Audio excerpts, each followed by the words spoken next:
luxury, jumps on a Boeing jet, leaves behind the family, no regrets. He's got a birthday, I'm your old Shanghai. Eyes are on Mrs. Lai, the reason why. While in Brisbane, the tears roll strong. Chinese whispers called him to Hong Kong. Pack up your bags and off you go. Leave behind the begging for the Luxury show. Archie flies where the dragon soared to romance Mrs. Lai until his balls are sore.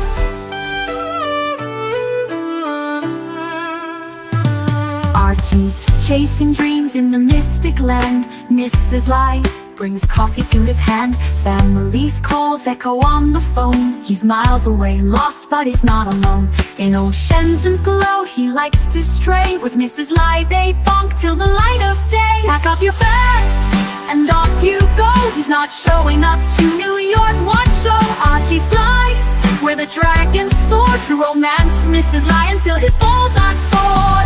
Though the tears roll down in Brisbane town, Archie's 3-inch dick flops all around. Celebrations in the neon night, forgetting home, he's chasing new Asian delights.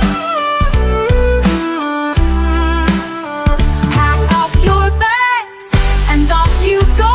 Leave the begging for the beach ball show. Archie flies where the dragons soar to romance Mrs. Lai until his balls are sore. Weeks later, Archie leaves his playground, comes back home, he's Brisbane bound. Comes up with stories that he's going bust, has to fool the punters to gain their trust. Pack up your bags and off you go. Leave the begging for the beach ball show. Archie flies where the dragons soar to romance Mrs. Lai until his balls are sore. Archie spent the punter's money, he's in a fix. Spins a story that he can't eat bricks. All the lonely simps believe his scam. Grab all that cash, shove it in his hand. Pack up your bags and off you go. He didn't bother with the New York watch show. Archie flies where the dragons soar to romance Mrs. Lai until his balls are sore.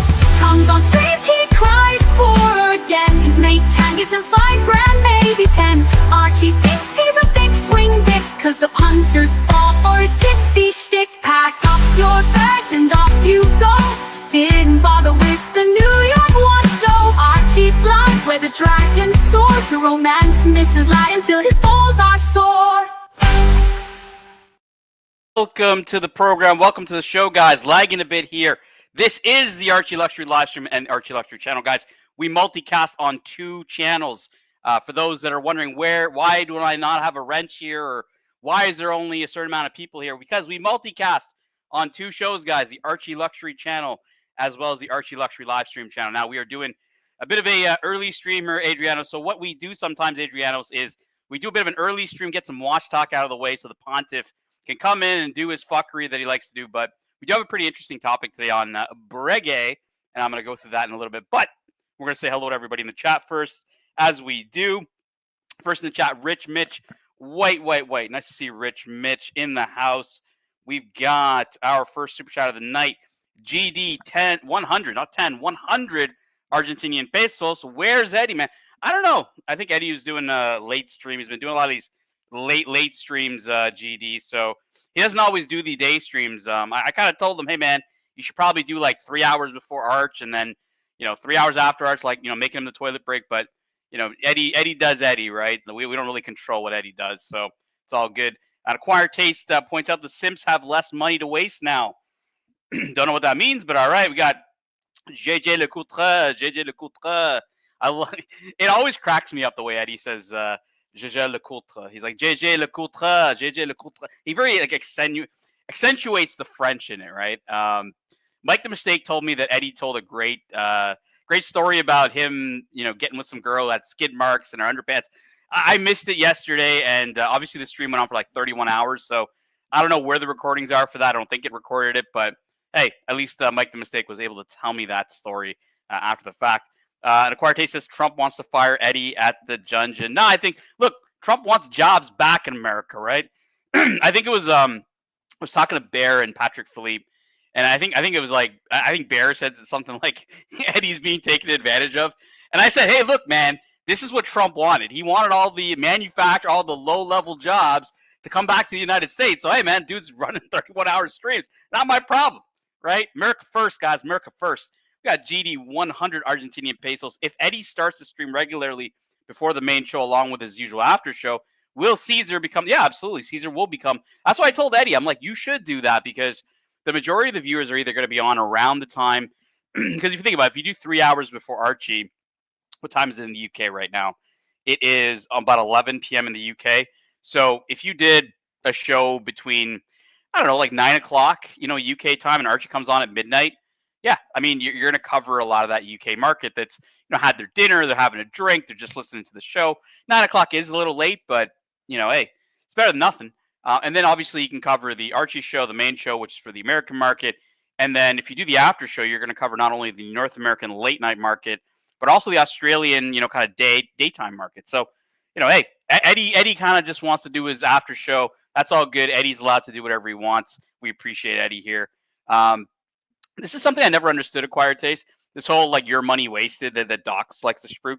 It's like, it's not my money wasted if I'm having a fucking laugh about it, right? Like, if I'm entertained, I don't think that's your money wasted at all, right? Like, I think he sees it as, well, you gave money away that, whatever, it's not gone to anything good. I don't know, right? But it doesn't mean that you don't get something out of it. And that's why I don't believe it is your money wasted. But hey, that's just the way I see it. That's just the way I see it.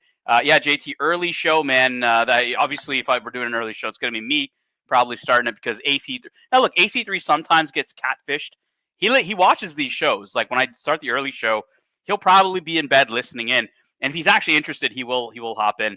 Breguet CEO losing the plot. I don't know, maybe the Breguet part of it's going to catfish him in. I've already got messages from like Don Haynes. He's got an opinion on this. So I'm going to read out what he says about the Breguet CEO and kind of his vision about the brand. But yeah, let me just finish up getting through the chat and then we will get into it, guys. Yes, rest in peace, the OG Pontiff, the Pope. The Catholic Pope has passed. And yeah, rest in peace to the Catholic Pope. Yeah, it is definitely a TINT show with Conclave elects Pope Eddie the Third. All right, Eddie's in the mix. Banjo Wagon. Archie is the Speedmaster man on the moon, still top drawer. Interesting enough, I had a conversation today with a collector about this, and I said, years ago when they dumped a shit ton of these Speedmasters on Joma Shop, like it ended up being like, I think you could buy them for like $2,800 US. So it was at that price point where your Hamilton buyer, your Longines buyer, your micro brand buyer, like they could now acquire arguably what was a luxury watch or what was perceived as a luxury watch, just from the dumping, you could say. Ever since then, honestly, it's never really recovered. And obviously with this whole moon swatch stuff, it's not. I mean, look, it's not great for the image. I mean, fuck, if Rolex produced a bunch of plastic quartz Submariners, yeah, they would sell like hotcakes too. It's not like Omega, isn't just kind of riding the coattails of the design of the Speedmaster here in whatever way they can monetize it. But a lot of other brands don't do that, and they don't devalue their brand. All right, we're almost through here. What's going on, Patek Chris? Nice to see you, man. What's going on, Angelic? We got Ryan Hoffre. I don't know, the morning show, Ryan Hoffre. Archie calls you John Hoffre. He got the Hoffre part right, which is the part that he fucks up all the time. But he called you John Hoffre. I saw it this morning. I was laughing at that. Pete Cars, $5 US. Thanks so much, Pete Cars. Hello, 10 and all people. Was wondering what happened to the 30-hour recording. Yeah, so the recording on YouTube, I think it's like it records up to like 12 hours, and then I think it's your last 12 hours. I don't really know what's going on. I think we probably have a recording of it somewhere in StreamYard, so I'm sure we could figure out a way to get that back for you guys. Wait. Welcome back to Nark. Yep, the Nark is back. And yeah, Darth Negus, how things change in the watch world. All right, guys, let's talk about Breguet. Okay, so Breguet is a brand that is you hear me say it. Archie says it. We actually use this term from somebody who used to be on the show in the chat. He's Rodin 3.0. That's Jin, who really started popularizing the word Phoenix brand. It's a brand that died basically in the quartz crisis. It went through like, holding companies and people just owning the name and shit until obviously it got picked up by Swatch Group. And you guys know that when you're looking at Breguet the company, it's just a it's a tough one because if you look at the history of Breguet, you've got obviously Breguet himself inventing multiple things. The tourbillon being the I think the most famous one that people talk about. Actually invented the perpetual self-winding, not obviously not in a wristwatch, but in a watch, self-winding movement called the perpetual. He invented that. He invented the Breguet overcoil, Breguet hands, all this stuff, right? Famous stuff. And so there is a part of the history that I guess the brand can lean in on to a little bit. But there was an actual article today on Monochrome, interview with Gregory Kissling, Breguet's new CEO, on his vision and the 250th anniversary. So I'm not going to go through the whole article. It's really one question that's asked of him that I think is really the money question. And I think that this is going to be probably the one I would have asked. What are the main challenges for the brand? Okay, so I'll read you guys his response, and then I'll kind of get into my narrative about what I think of that response. As well, we're going to get the opinion of Don Haynes. Don Haynes saw my title, and he's chimed in with his opinion. I'm going to read that out to you here. But let me read his response. So Monochrome Watches asks, what are the main challenges for the brand? And so Mr. Kissling, new CEO of Breguet, says, our first challenge is ensuring that Breguet holds the place it deserves. Holds this place that it deserves. Okay, that's a really, I don't know, a bit of an arrogant statement. Like, what do you mean it deserves, right? What I look at it as, Breguet, what have you done for me lately? And I really haven't seen much.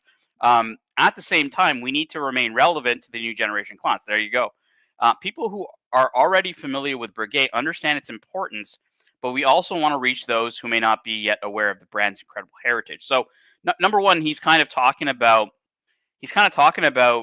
that Breguet it's trying to, or it needs to lean in on its history because it sees it as some kind of an advantage.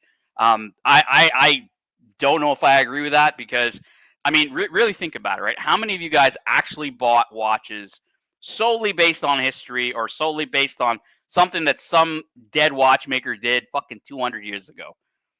You guys buy watches because you want the one that nobody else can get. You want the one that looks good on the wrist. You want the one that's going to be the best flex.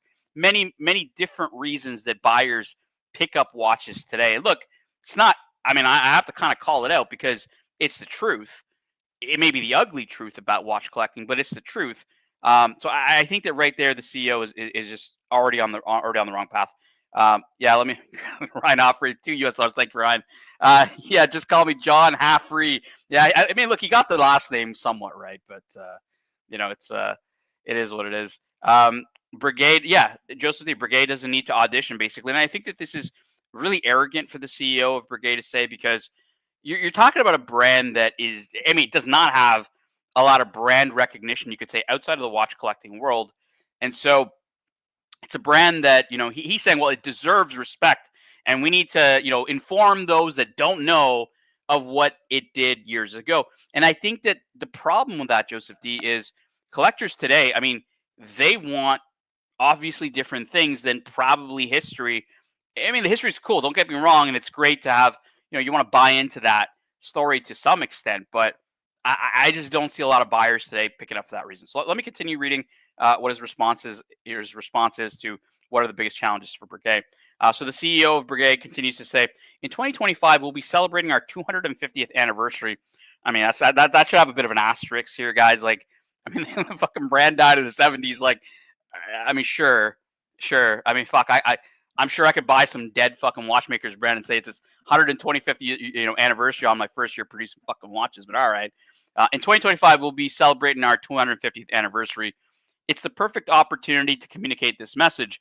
We've begun with our history and we'll soon highlight our inventions.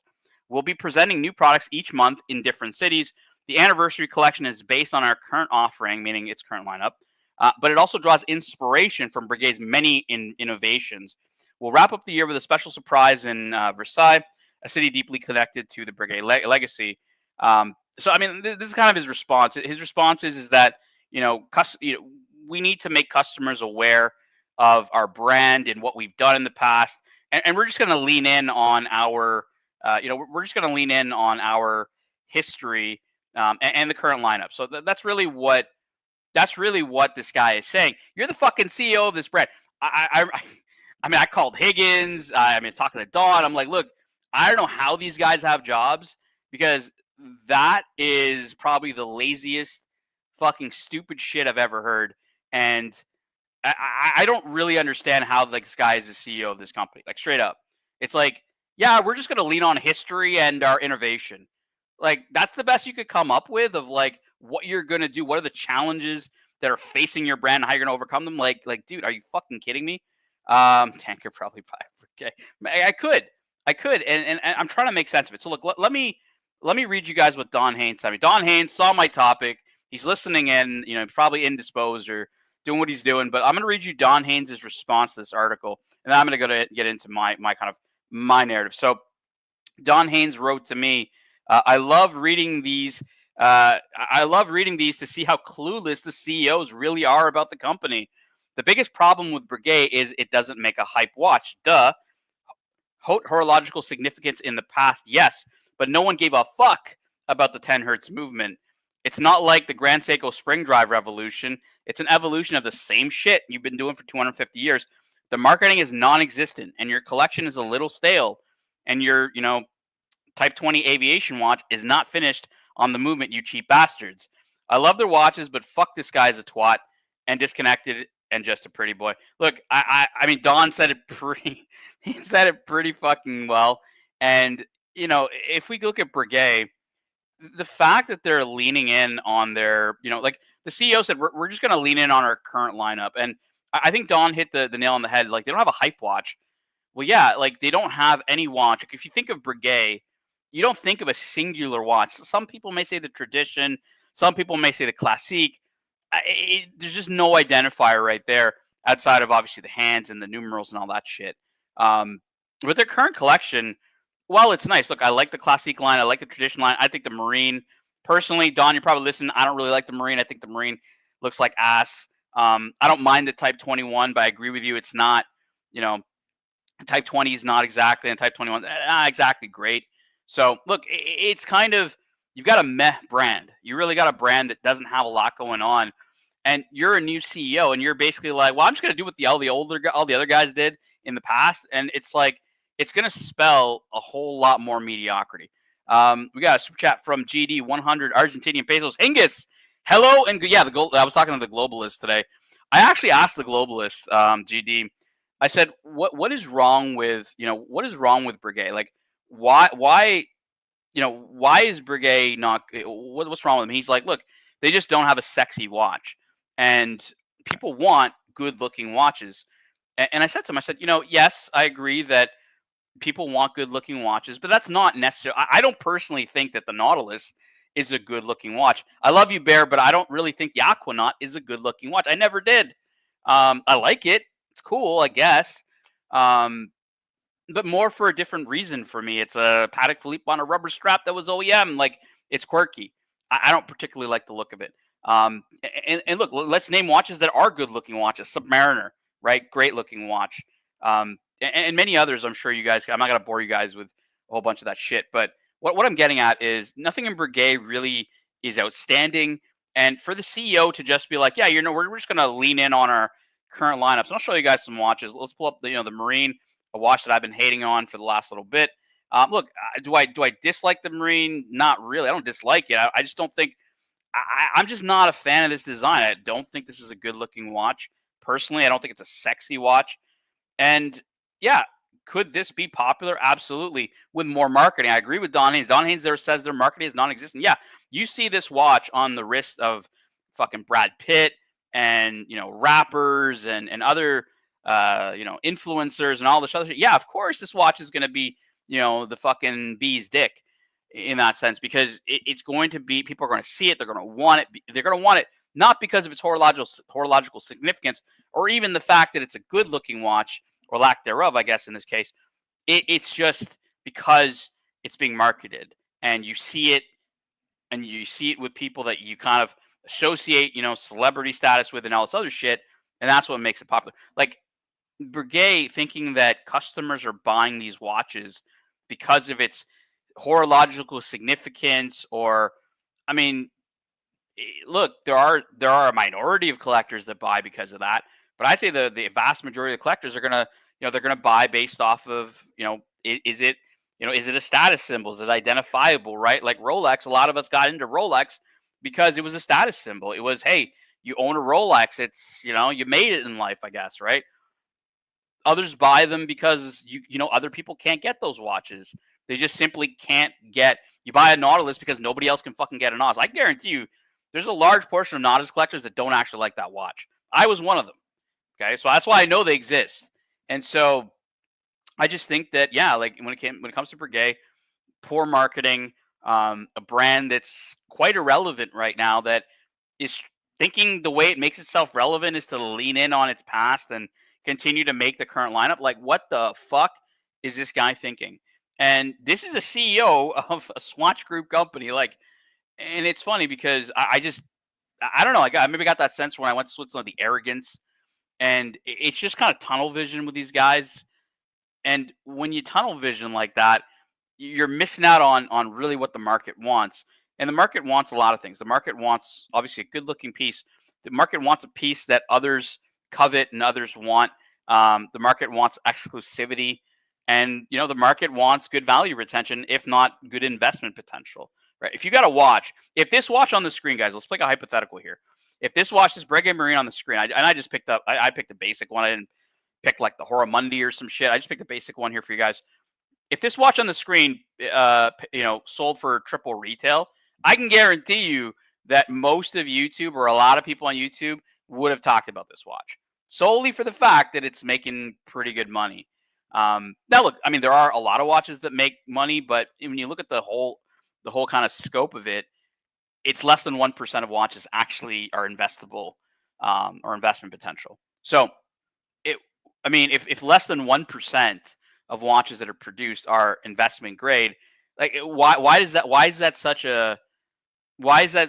really overpower the conversation, I guess? And watch collecting was never about investing. If you look back at old Archie videos, it was about, you saw that Jewelers in Time commercial. It was about, it's like putting your $5,000 in the safety deposit box. You'll still have your $5,000 when you go to sell that watch. Like, it was about retaining and keeping value. It wasn't about increasing in value. And oftentimes, like, Archie will say, oh, well, that watch it's going to sink. It's going to sink or whatever. Yeah, if you buy it at retail, most of us don't buy retail, though. Most of us buy on the secondary market. So if you buy a PAM 111, yeah, you buy a new PAM, from the AD, it's probably going to lose money from retail. You buy a used ETA PAM, you're probably not going to lose any money. Like, there's a lot of safe watches out there that are a lot bigger than the scope you guys are hearing on YouTube. We got Angie, $5. Thanks so much, Angie. Taytan, which would you pick and why? 5396G sector dial or the weekly counter 5212A? I'm going to say specifically on this one, Angie, the 5212A. I know Archie's answer to this was he picked the 5396 because it's the better complication. It's the annual calendar. I agree that if it was any of the dials besides the sector dial, I'm going to pull up a 5396G sector dial for you guys. If you said 5296, even then it wouldn't be that close. But yeah, let me pull up a 5296 sector dial in the white gold for you. I'm just not a huge fan of this layout.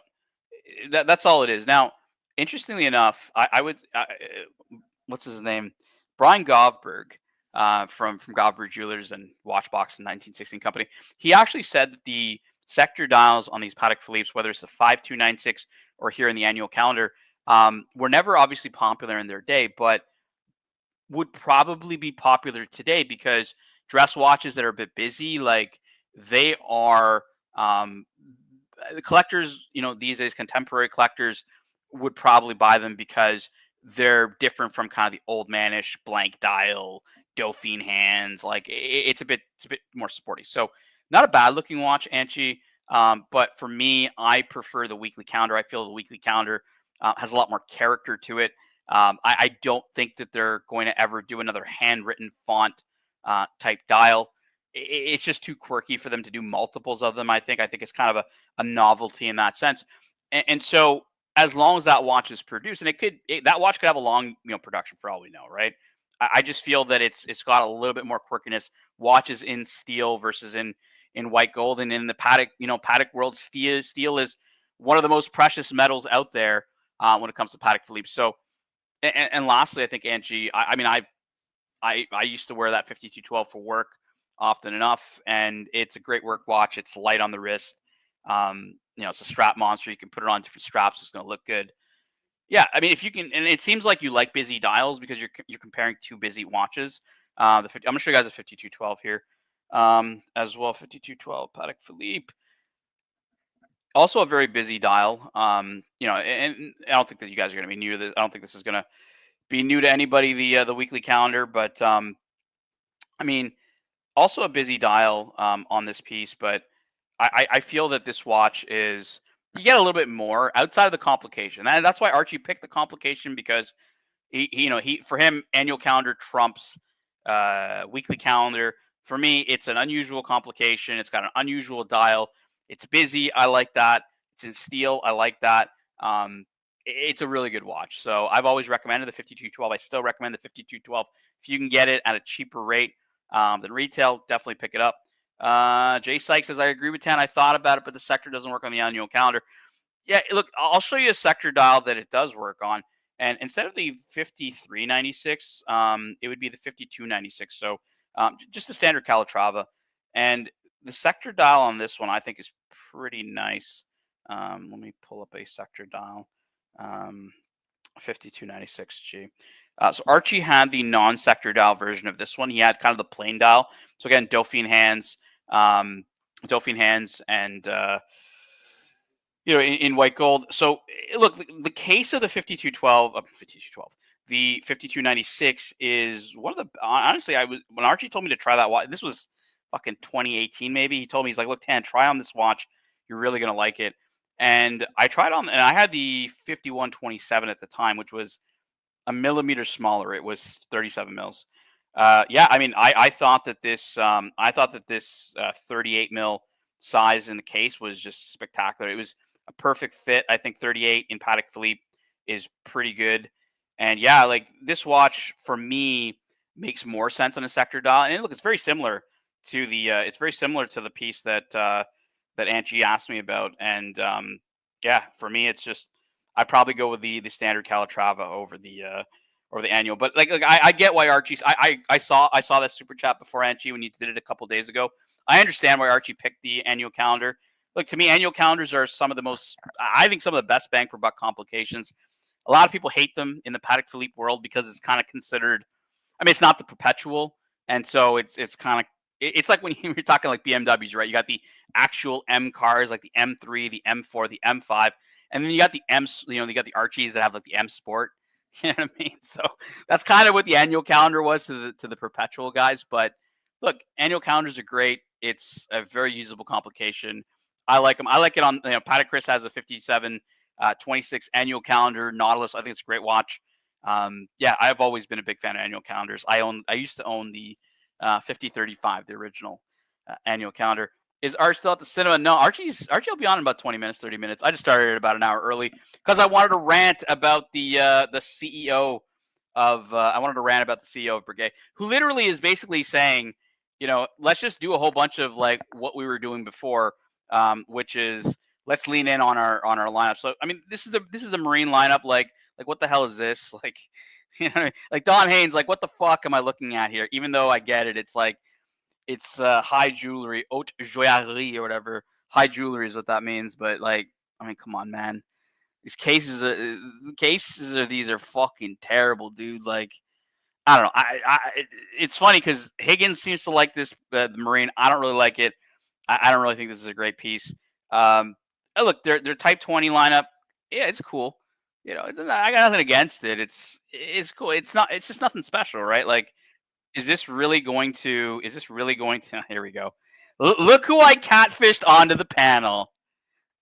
Look who I catfished 30 early. Okay. Hey man. Okay, let's just back the truck up there. Can you please read? Can you please read? I have not seen after the Pope's death, the fellow pontiff's death. I have not seen the Breguet releases. I want you to show me the Breguet releases, and I will give you my undivided attention and opinion as a Breguet man. I'm a Breguet man. Well, first of all, there was no Breguet at Watches and Wonders because the Swatch Group does not attend Watches and Wonders, Archie. We're not talking about the Breguet. Let me read you By the way, before we start this, should I put a Breguet on the wrist? Yes, of course. I'm going to pick a Breguet now. Just hang on, sir. I'm going to get a Breguet out of the box. Actually, I forgot to put aftershave on today. I'm going to put my favorite. This is Jazz. Do you remember Jazz? I don't remember Jazz, no. Tell me about this from St. Laurent Jazz. This was 1990. I was driving a 318i. I was king fucking shit. I was thin. All right. And you bought this from Chemist Warehouse? Where'd you get this from? Of course, I buy everything from Chemist Warehouse. Fuck retail. All right, so let me put on your Breguet. Let me paraphrase what the Breguet CEO said. So they asked him, Archie, the Monochrome Watches asked the Breguet new CEO. They said, "Look, what is the biggest challenge? And how are you going to overcome it?" And he said, a video saying how to fix Breguet. Did you see that? No, I didn't. But you should probably do another one, because this CEO basically said, "Well, one of our biggest problems are that people don't know about our inventions, and we need to tell them more about it.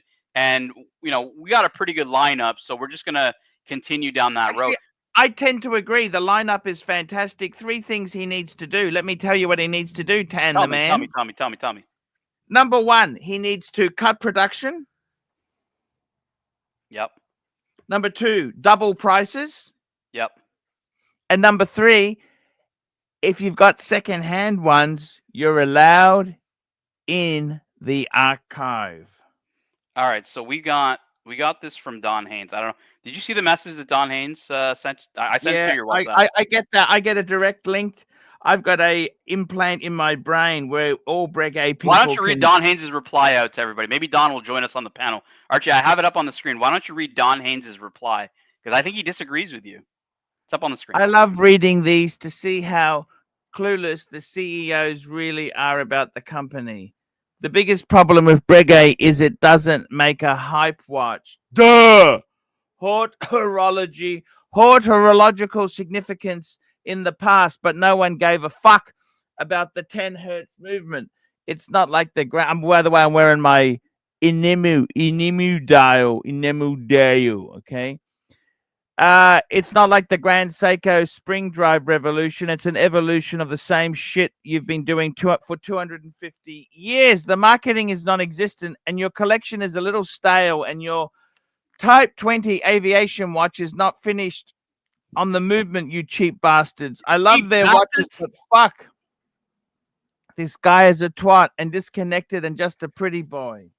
There you go, Archie. You got words from the Watchfather. Now, we do have Super Chats, AC3, so why don't you read them here? Starchy Super Chats, Starchy, $2. Arch, how much do you have in the bank? Well, I tell you what. You know what, Tan? Full screen, I will show you exactly my bank balance. Go for it. Okay, here we go. So firstly, I've got a Commonwealth Bank account. I'm just logging in to the CommBank app. Here we go. There we go. That tells you my balance. $23, and my MasterCard is 133 over the limit. Ooh. That Google check hasn't come in yet. You don't believe me. You're saying, no, Arch, you're lying. Okay, well, let's just press the credit card button. There we go. That's the balance. Okay? Wah. And I've got another account. Hang on. Just hang on. Would you hang on there, Tan the man? Go for it. I've got another account. It's only fair that I bring up it as well. Would you agree with that? I think you need to be fully transparent. It's just loading it up. Here we go. So I got 3. Here we go. Have a look, Tan the man. I got $288 in my savings account.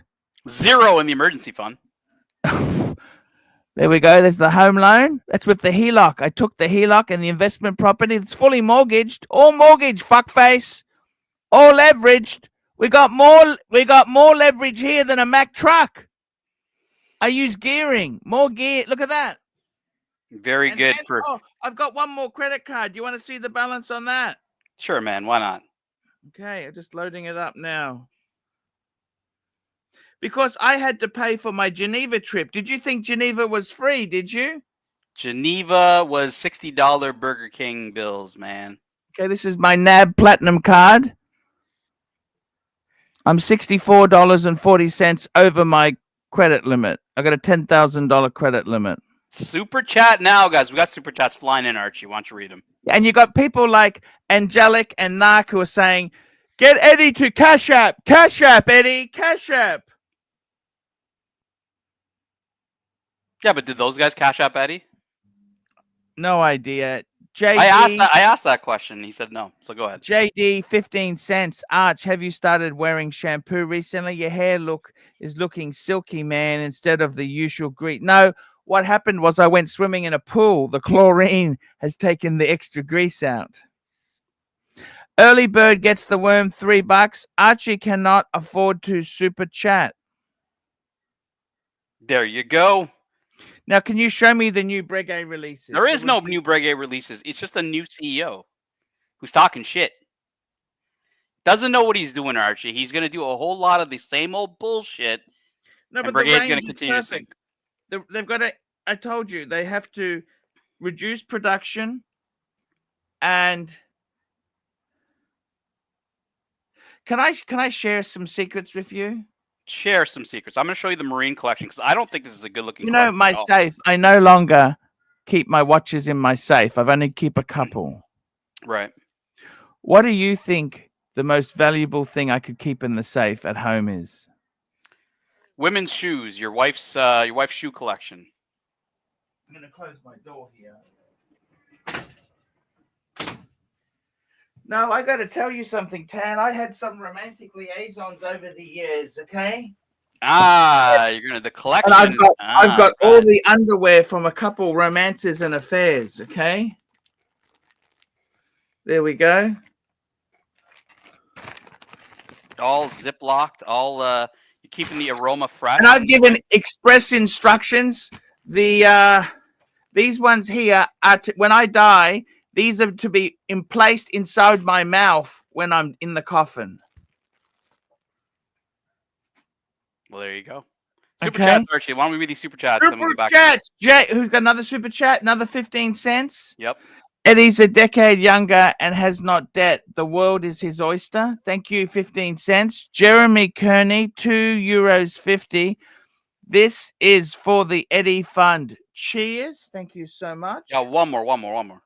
Starchy, $2. Where would you be without your dad to bail you out? My dad doesn't bail me out. I bail him out. I mean, Plastic and Saab said your dad basically got you every job you ever had, like the KBR gig. Oh, no. No. My dad, no, definitely not. I got that myself. Fuck. You got it and you lost it yourself, ArchieLuxury. Well, it was they actually offered me a job in Papua New Guinea. Believe it or not, that was one. I got fired from the waste plant for doing work, for doing YouTube at work. Yep. But KBR, they offered me a job in Iraq and in Papua New Guinea. I don't think you would have survived either of those countries. Look at these Hormundis, Archie. 108,500 Canadian dollars. Tell me this. Would you, if you were me, would you get rid of my white gold world time? You saw my world time. I took it to Geneva. Yep, I did. I love the world time. Would you sell that to get one of these? Yes or no? No fucking way. Are you kidding me? Who am I talking to if you're telling me to sell Patek to buy Breguet? Come on. By the way, I got something arrived today from the delivery man. Why don't you show us? Starchy, father co-signed for your 3 Series you like. I wish he would. The cunt wouldn't do anything. You know what I had to do? Let me fucking give you the drum. That cunt never fucking guaranteed nothing. I was in charge of my dad's office when he went away. The only way I could get a gold or a platinum credit card was to lie about my earnings. And when they rang up to check, I was answering the phone. And I basically fucking had to take it into my own hands and tell them the figures. Arch, I would love to own a Patek white gold world time. Nobody would trade a fucking Patek world time for a Hormundi. Come on, man. I'm going to show you. This just turned up. You want to see this? Let's do the unboxing. Let's do the moleskin unboxing. Okay, so you know I'm a huge car fan, don't you? Yes, sir. And you've got an Italian car, don't you? You like Italian? Italian supercar with a Ford V8. With a what? With a Ford V8. Does it have a Ford V8? Nah, it's the Pantera. Okay, have a look at this. This was my my foray into Italian cars. All right, we're gonna look at an Alfa Romeo or a Fiat. Da da da da. There you go. Alpha. See, I fucking called it, Archie. Alfa Romeo. That's a nice car, isn't it? That was I had a 156. Who doesn't like an Alfa? Now, why didn't you get it in the red? I bought it secondhand. It was actually blue metallic paint I had. I had the blue, Okay. cosmic blue metallic was my color, but they don't have the model in that color. I just got to take what I could get, okay? So Forbin says Alpha GTV, not this shitter, and then Lucas P is asking if it's the 156. Yes, it is the 156, of course. Well, Lucas P got it. I figured it was either an Alpha or it was going to be a Fiat, one of those two. It would not be a Ferrari. I can't afford a Ferrari. You can afford What did you think of my friend Dave? He's got a Stradale. What do you think of the Stradale? Dave, the super collector. Yeah. Well, what's a Stradale? Like, isn't it a type of car, like a type of Ferrari Stradale? Like, which Maserati Stradale. Oh, he's at the Maserati. I don't remember seeing it. I know you were at the dealership, but I didn't watch the whole thing, so I don't remember it. I know Mr. X, who's in the chat. He has a Diablo. You've seen his Diablo. He's got a Diablo? Mr. X. You remember Mr. X from Australia? He's got the Diablo that you've checked out. The Diablo. Oh, yes. He let me drive the Bentley. Hey, he's in the chat. He hangs out every day with us. Far out. So cool. Thank you. Super chats. Why 15 cents, JD? Why doesn't Nark hop on to talk about Dave? No idea.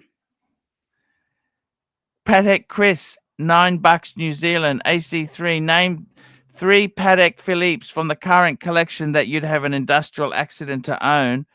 Bring up the Patek website, big boy. Well, I can tell you exactly what I would have if I had choices. 3 Pateks. 3 modern Pateks. I would have to say, firstly, you want a perpetual calendar. I'd get one exactly like Tan's. Okay. I think that's the most beautiful. Just further down. Yeah, that's it. Actually, further down that's the one. 5320G. Okay. Then I would want 5320G. Yep. Then I would want I'd want to get a Patek World Time. So let's go to the World Complications. I think they only have the World Time date now. Yeah. Well, actually, they still have the cloisonné as well. And that's the cloisonné with the Australian map. It's in white gold. Look at that, because different metal. Just go down. Oh, that's right here. Yeah. So 5231 Australia. Look at that. Australia's map. That's the one I want. All right. You need one more, Archie. One more piece of cake. Stay on complications. I'd get that chronograph. I'd get the chronograph, manual wind. There we go. Syringe hand 5172. What a beautiful watch. No, I think those are all solid choices, AC3. All solid choices. I'll tell you what the 3 I'd pick here, but you grab the super chat first, and I'll tell you the 3. Yeah. ArchieLuxury, $2. When are you going to pay your father back? He's been paid back in full with interest. With interest. Okay, AC3. Let's talk about interest. So if I'm gonna pick one from each. So Grand Complications. You guys all know, Archie, I love me perpetual calendar chronograph. So I'm gonna go with this one. You love perpetual. He loves perpetual calendar chronographs. But would you get it on the bracelet or by itself? Look how nice this is on the bracelet. Come on, man. Rose gold, full rose gold bracelet. Archie, not only do you have a fuck off complication, you got a fuck off bracelet as well to tell people to fuck right off. It is beautiful. Don't you think that's the most beautiful watch you've seen in your life? I think so. I'd go with the 5270. So that's in the Grand Complications. Let's go to the complication section. Complications, I'm going to go with what you're saying, AC3. I'm going to go with the same one, cloisonné dial, white gold. Look, it's not the map for me. I get it, but I prefer. I don't like it in the yellow gold. So I would get it. I would get this one. I agree with you You on that don't one. like it in yellow gold? Sorry, say that again. Nah, I preferred in this white gold. I think this white gold looks. What the fuck? Yeah, I don't know, man. Maybe I've just seen Jamie's too much. I don't know what it is, but I like it in the yellow gold. You don't see too many of them. I'm gonna go Now, in the. the funny thing is, why didn't you say? I don't understand this. Mhm. Why didn't you mention anything about an Aquanaut or a? No, I'm not going there. I'm gonna go to my third. My third watch is in the. Unlike you, because I was surprised you didn't go here. But unlike you, I'm going to go to the Calatrava lineup here. Calatrava's AC3. What Calatrava do you think I'm going to pick out of all of these? Oh my God, you're going to get a Calatrava. I'd go 5227. No? Come on, man. Come on, man. You go for the new platinum. I'm going to go for the 6196. The classic. Can you full screen, Archie? Can you tell us what they call this at Patek Philippe? It's the Grand Classique. The Grand Classique from Patek Philippe. Those would be my three. I go perpetual counter chronograph. But you must admit, the white, don't you think having a white gold 5196 is basically the sensible man's choice? Smaller movement, cooler movement. So fucking what? Yeah, but don't you want to see the movement, Archie? Come on, man. I don't, not particularly, doesn't matter. Particularly. All right. Well, I want to see the movement, so that's why I would take. But look, because you could get your country club, you could get your, those, when you join that snooty country club, you could get your initials put on there or stuff like that. Yeah, that's for sure. We got another super chat here from GD EC3. GD, I love GD. Don't you love him or not? He can be really cool, that guy. No, we love his Argentinian. 15 cents, GD. After seeing your bank balance, you should appreciate the 15 cents more. Definitely. There you go. Is that a beautiful car, the Alfa? You didn't like Alfa Romeos? I like Alphas. I never said I didn't like them. I assumed you would get an Alpha. So I had an Alfa, you know that? I know you did, but wasn't it red, your Alpha? No, cosmic blue metallic. Cosmic blue, man. I always thought it was red. I had that stupid Formula One paddle shift, the floppy, it wasn't even floppy paddles, it was just buttons on the steering wheel. Yeah. So you asked me why I wouldn't pick an Aquanaut or a Nautilus. Now, if you look at the three I picked, Archie, I picked perpetual calendar chronograph. So you're covering two heavy perpetual calendar chronograph. Yes, sir. Two heavy hitter complications. Then you get the world time, right? Your travel watch. And then you've got your simple dress watch, 6196, no date, no fuckery, no nothing, just, small seconds, hours and minutes. That's all you need. So to me, that is the essence of the brand. Like, I really don't see, are the Aquanaut and the Nautilus cool watches? Yeah. But they're not the essence of this brand. And to me, these are kind of like the side pieces. They're not really the core. And so I want to go for the core. I don't really want the other stuff, personally. Yeah. I got to tell you, Tan, I greatly love the 5168G, the white gold one. That is fucking killer, don't you think? Yeah, would you get that in the blue or in the green? Oh, the blue. Fuck yes, the blue. I'm a blue man, Tan. You know that. Yeah, I think Bear's a big fan of the grenade. Not really for me. Like, I agree. I like this one. Gary, Gary the Gangster with the platinum day date? He had one of these. He had one of what? He had a blue one? Yeah, the blue one. Has he still got it? I don't know. You'd have to ask him. Gary, if you're in the chat, let us know. But I know that Gary used to have 5168. I haven't really asked him about it recently. What's happened to Gary? I haven't heard from Gary in ages. I think he comes around Luxy's show in the morning sometimes. He's around. Yeah, he mostly goes on the morning show. America 5726 says this new platinum Calatrava is really nice. I think they knocked it out of the park. I agree. I think the 6196. We're so used to saying 5196 here. 6196 Archie for me, 38 mils, because those watches always wore big. Like that 37 mil wore like a 38. So this 38 is going to wear slightly bigger and probably wear like a 39. So.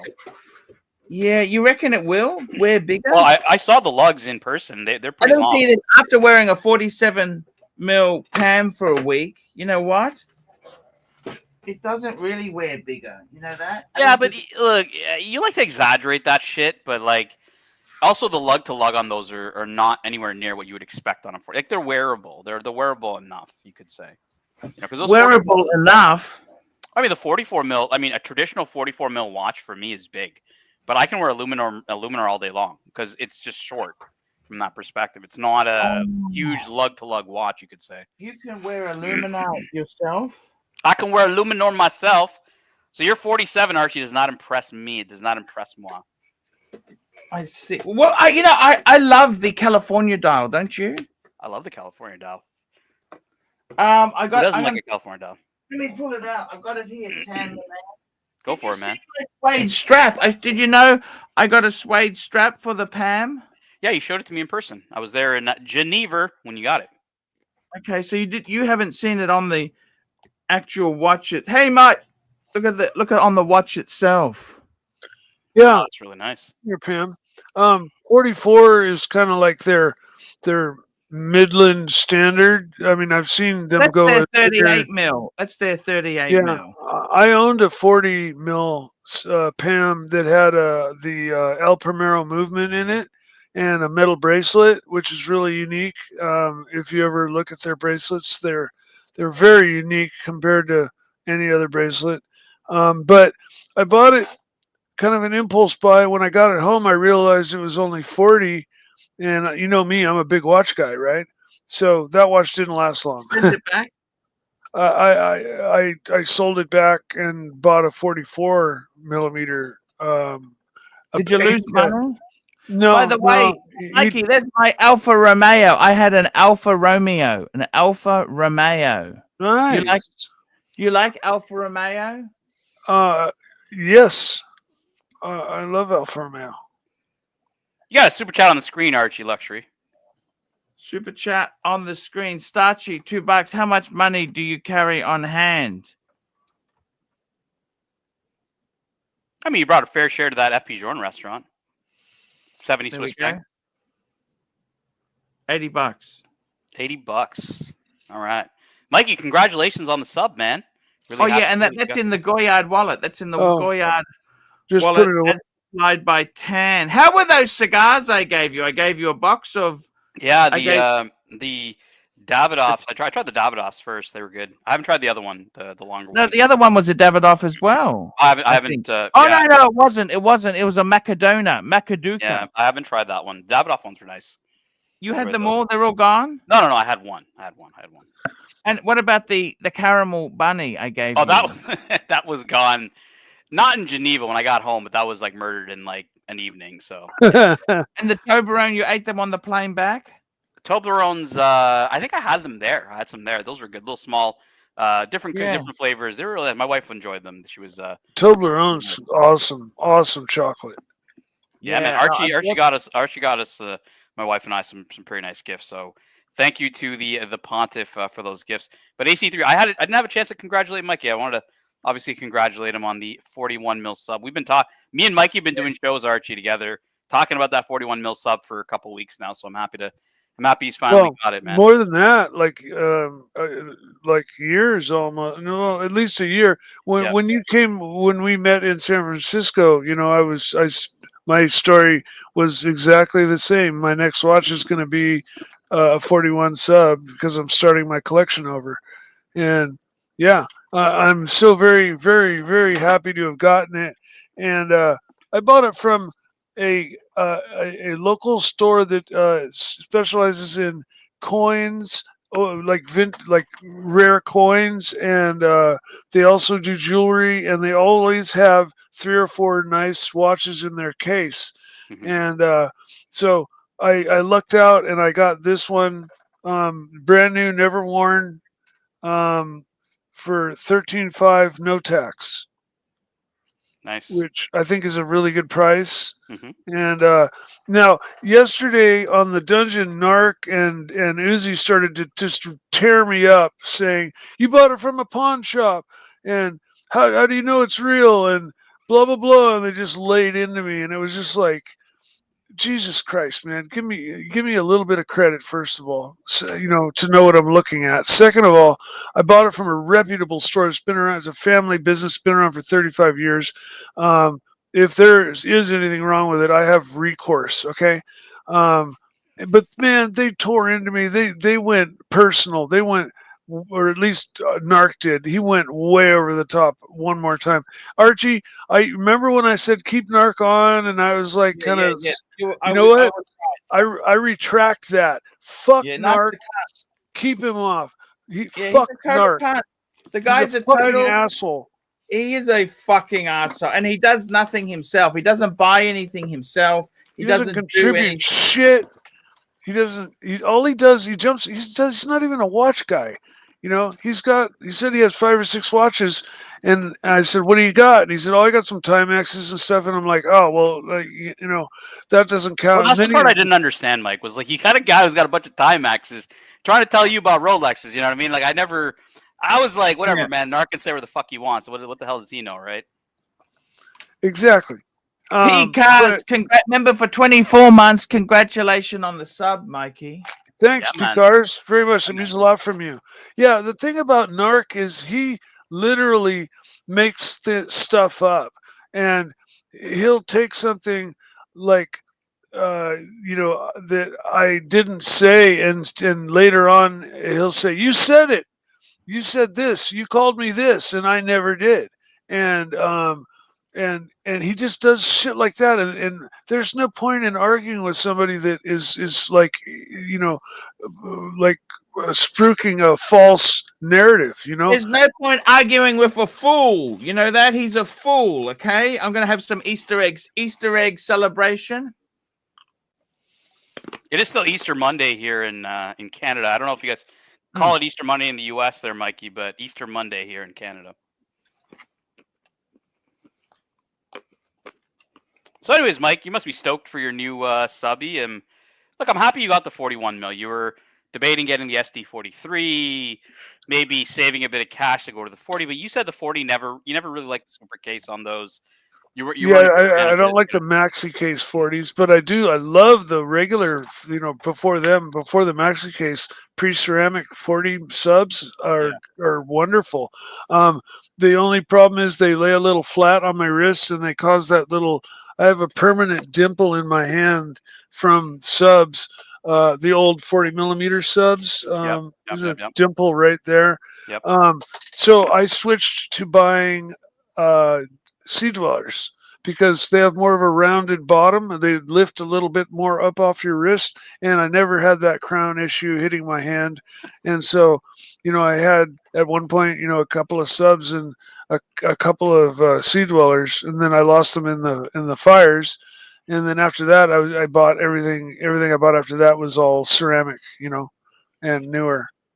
I think it's a good choice, Mike. It's something that's gonna, you know, you're happy with it. It's exactly what you wanted. So that's good that you didn't like settle for something lesser. I think if you settled, you just wouldn't have been happy. And I waited a long time. You know, people don't realize, you know, when I sold the car, I've had enough money to run out and buy this watch for a long time, but I didn't want it. It would have like hit my overall net worth, you know, personal worth, like too hard. And so I decided that I was going to save for a few more months.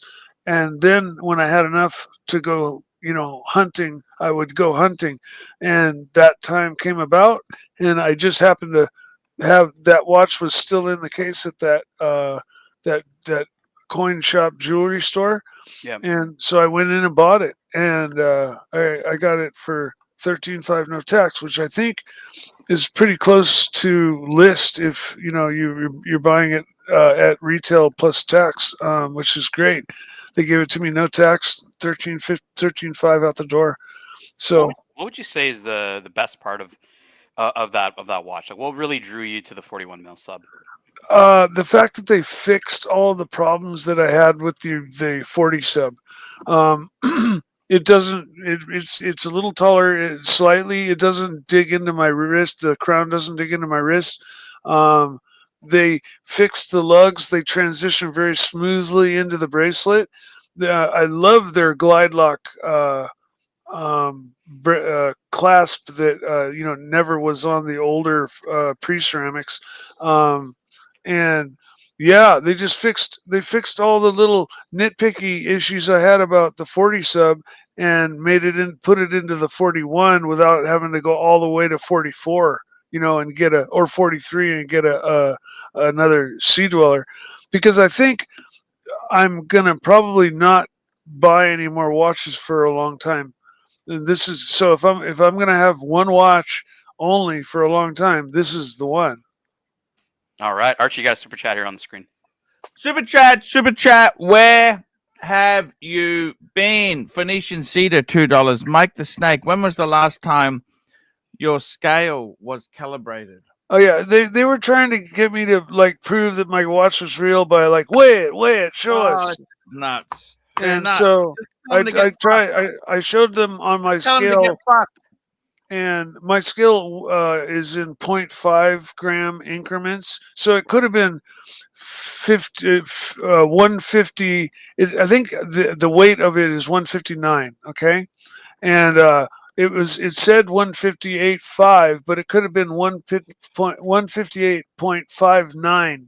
And my scale would still say 158.5 until I hit 160 or 159. And so they were like, "Oh, you got a fake, you got fucking ripped off. You're such a fool." And then Nark, just went over he did this the other day too. He went way overboard and started getting personal and talking about my mom and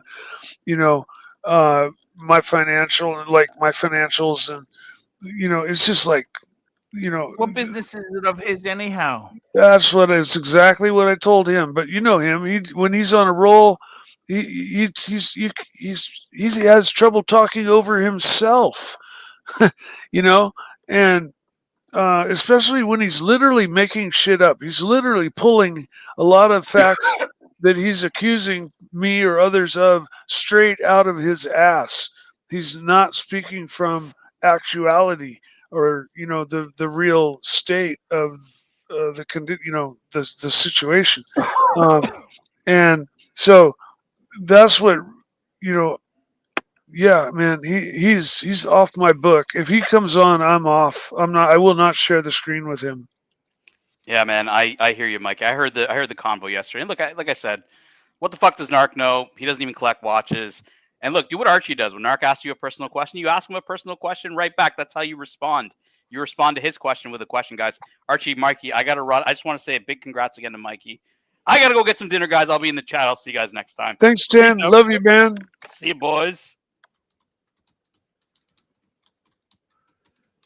Hey, how are you, Mikey? I'm doing okay. I just went out wore my Rolex out and about for the second time in its life, and got into a couple of nice conversations with a few other people with some okay watches, and had a great day shopping and just wearing that watch. I love it. It's great, and I'm very happy with that. And now it really releases me to either, if I want, buy another watch later, or I've got other interests I've always have, but I've stopped following them when COVID happened, and now I'm grabbing life by the horns again, and I'm getting back into flying model planes. I'm getting back into racing cars. I'm getting back into all the shit I used to do, and so. Yeah, drop 10 grand or 15 grand doesn't come to me easily. So it may be quite a while before I get another watch, but I am 100% hunky-dory happy with my 41 sub. We got a super chat here. P Cars member for 24 months. Congrats on the sub, Mikey. That's for you, Mikey. Thank you, P Cars. Picars I hold in the highest regard. He was nice enough when I had my Porsche to get me a Patek pass, which I think is like $400 for this big Porsche show they had at Laguna Seca. And I wasn't able to make it, so I luckily was able to send it back to him overnight, and he was able to, give it to somebody else. So I'm glad it didn't go to waste or anything like that. I would have. What's that? Where was the Patek show? at Laguna Seca Raceway. It's a very famous. It's a very famous American racetrack. And so, anyways, I had every intention of going there, but then after I got the car home, I would have had to trailer it there. I wouldn't have trusted driving it all the way 3 hours to the I got a track super and back. chat crypto walk $5. The VC 222 historic over the Patek World Time.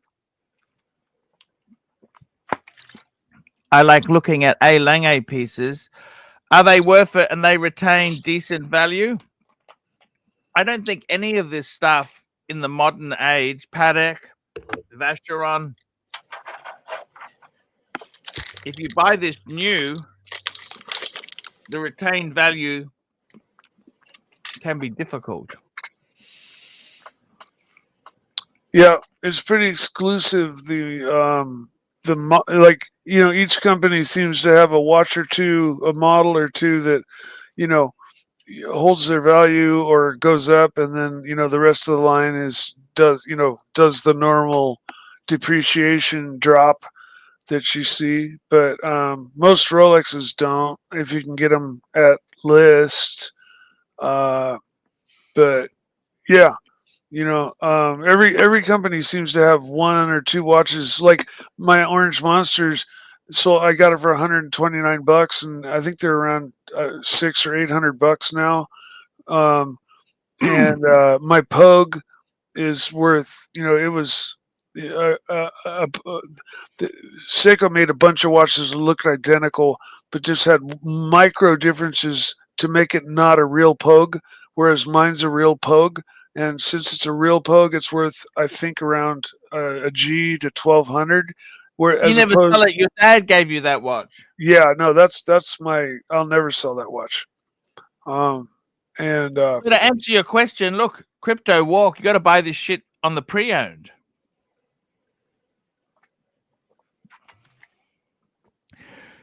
You don't want to buy that shit new. That's for sure. You want to buy it pre-owned. Wow. A. Lang & Son, man, they're up there price wise. So I agree with Archie 100%.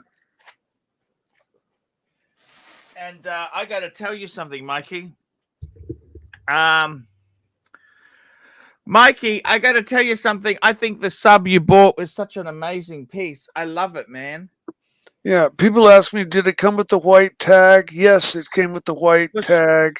It came with the green tag, the green plastic thing on the string. It came with all the books and pamphlets. It came with the card. Well, even if it didn't, doesn't matter. It's still a great buy. Oh, of course, but a full package is even better, right? Well, you're going to wear it, but it doesn't really make much difference, does it? I think, okay, down the road, let's say, it probably would, between selling a naked watch compared to a full box and papers, well cared for watch, Rolex down the road, like this particular model down the road, I think a full package would definitely bring you quite a bit more. That's just my guess. But yeah, compared to naked, I think the full box and papers with every little thing it came with, adds. I can only guess. You would have a better idea, Archie. Like, let's say 5 years from now, the price of a 41 sub is, the average list is, let's say, 15. Okay, just throwing a number out there. But you'll find maybe one for 14 at naked, and you'll find one for 16, 17, 18 that's a full box and papers, in mint condition, like that. You know that. I mean, you see it all the time, like just in looking at ads, like on David SW and stuff. The full box and papers ones are always listed for more. I'm gonna run a clip here. I'm gonna run a clip for a couple minutes because we're doing a Breguet show today. Breguet show, and there's been some comments about with Breguet, been some comments saying that how do you fix Breguet? Well, how would you fix this this great brand? How would you fix this great brand? And I really do think myself that Breguet is a wonderful brand. Okay, I think they're a great. I really love Breguet. So, Mikey, I'm just going to run this if you don't mind. I'm going to run this. How would you fix Breguet? How can Breguet be rescued? I'm going to run this clip. Let me run it. I'm going to run this clip, and we'll just have a bit of a look here. Okay, I want you to have a look at this. Okay.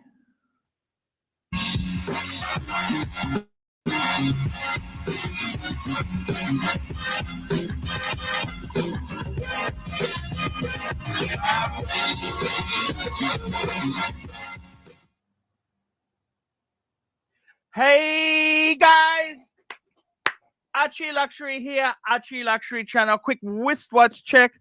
What am I wearing today? Rolex two-tone bluesy. Guys, I'm making this video. How can Breguet be helped? Heaps of videos out there. Breguet needs to fix things. They need to do this. So I'd like to make a video, my own opinion on what should happen.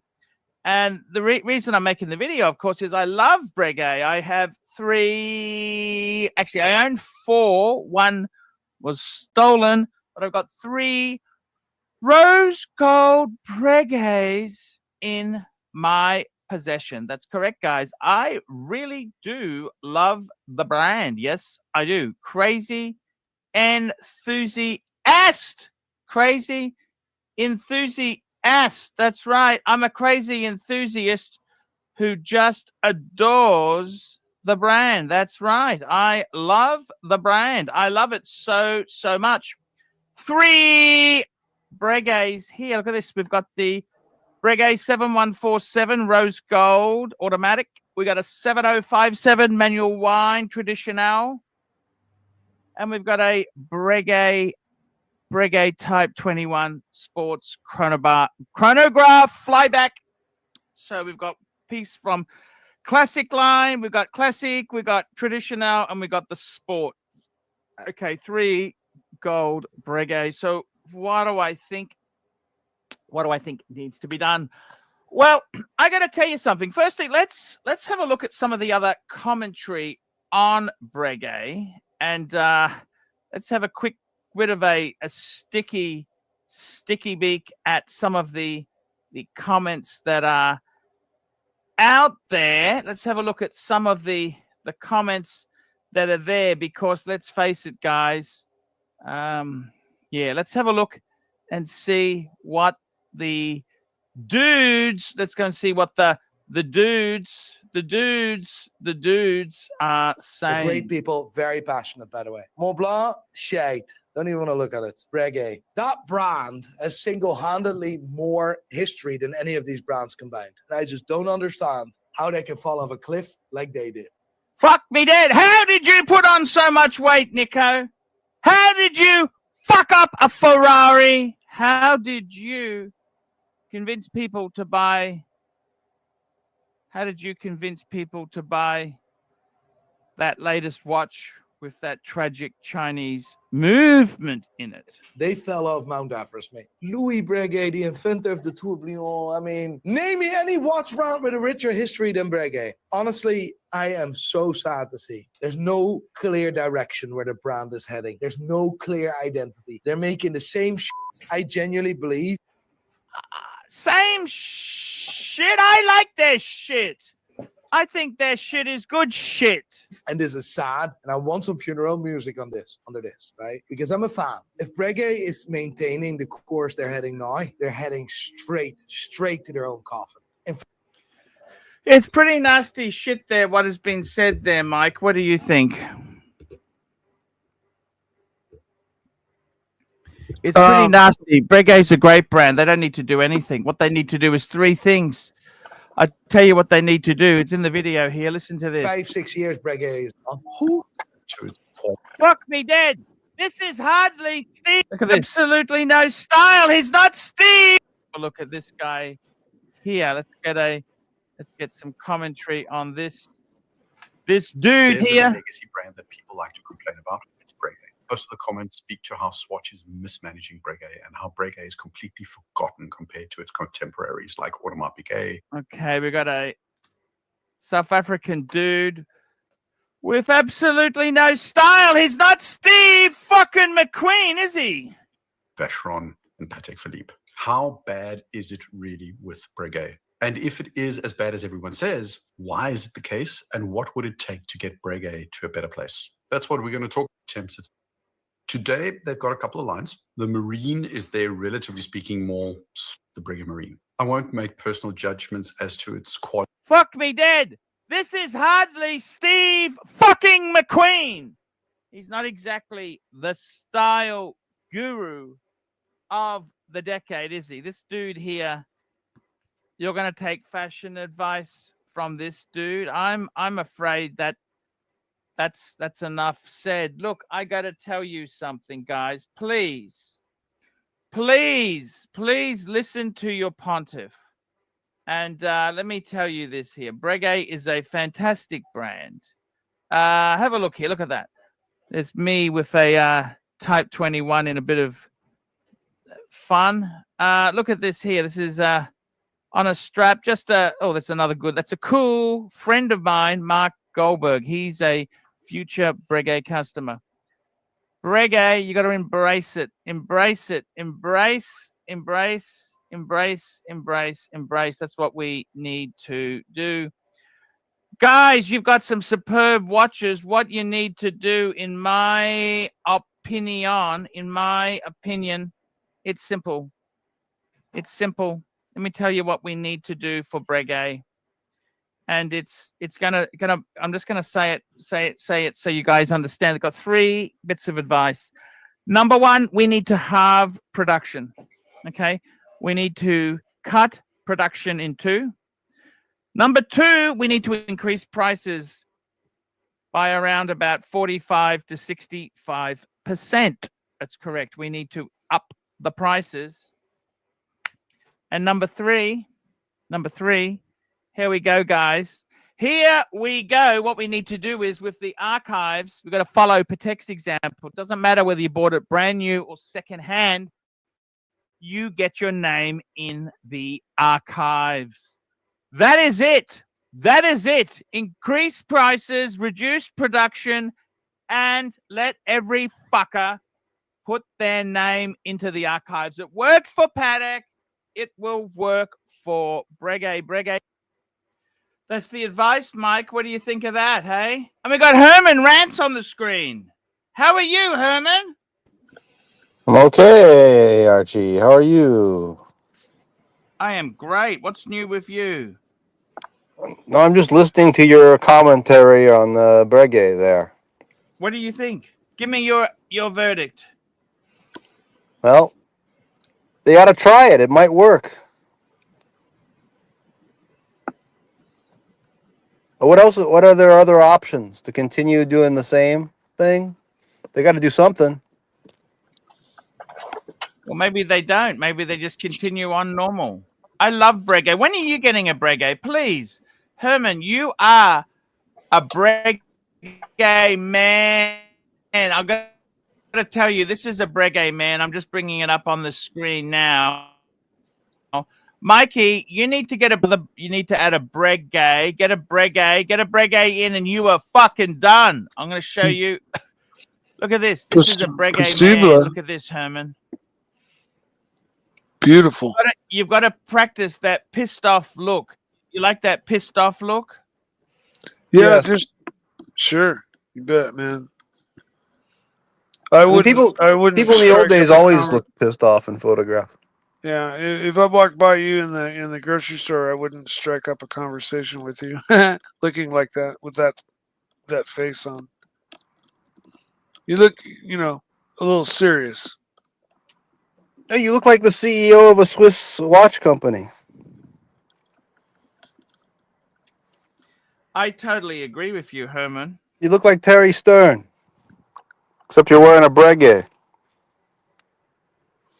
You know, Breguet is so fucking cool. I love, you know, I was at a Patek event in Switzerland, and the guy there, he does the Guilloche. He told me he learned his craft at Breguet. He spent 16 years at Breguet before he went to Patek.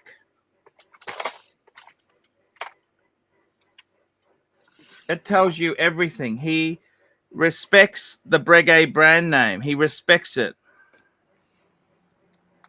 Sounds like it. Mm-hmm. And I got to tell you, Mike, I think you need a Breguet. That's all you need is a Breguet. Possibly, Archie. I've not really looked at the line too heavily. But as you know, like I'm a more of a sports watch, dive watch kind of guy, and I'm a bracelet kind of guy. And does Breguet make either of those? I'm sure they have something on a bracelet, but Did they make something big enough for Mike's wrist? I mean, Mike doesn't well, like 39 millimeter, 38 yeah, millimeter pieces. You know? 40 or bigger is kind of like my cutoff line, you know. Man, But Mikey, you just need to get a dress watch, Breguet dress watch on a leather strap. yeah, but you know what? I would only be getting it to get it because the number of times that I like in my life, as it is, that I run into like Yeah, needing to wear a suit type situations are never. So yeah, it I just I doesn't don't. fit his lifestyle. Yeah, I don't see myself buying a dress watch. Um, you know, like I would hope my next watch to be because I'm probably not going to buy any watches for a long time, but I would hope my next watch to be that Vacheron that I've wanted for a while. Vacheron is a great brand. Herman, do you miss not having your Chopard? I'm into the Chopard brand, by the way. I got my wife a Chopard. By the way, I got a few super chats to catch up on. Amazing air show videos, $2. Congratulations on your new watch, Mike. You betcha. And we've got Patek Philippe, $2. Tell us 3 reasons why Breguet sucks. Number 1 is that it's a non-hype brand. Number 2, it doesn't appeal to the masses. And number 3, Don't buy them at retail. we need rock stars with no talent to plug them. That's what we need.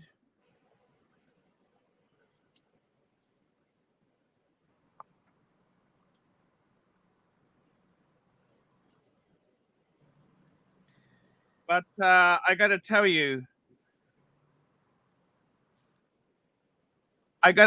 honestly, it is incredible times.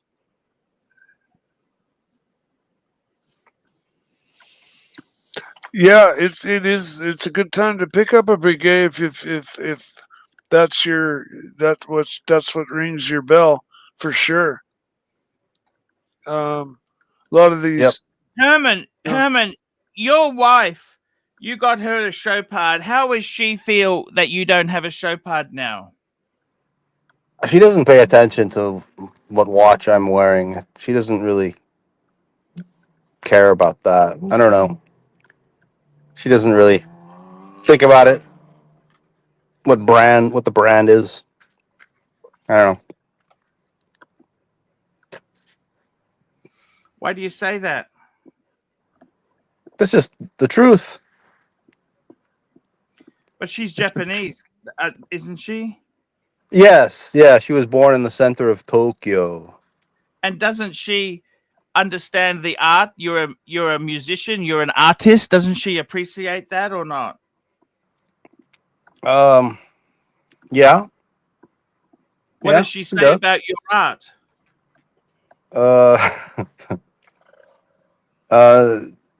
She likes it. She classically trained herself. Yeah.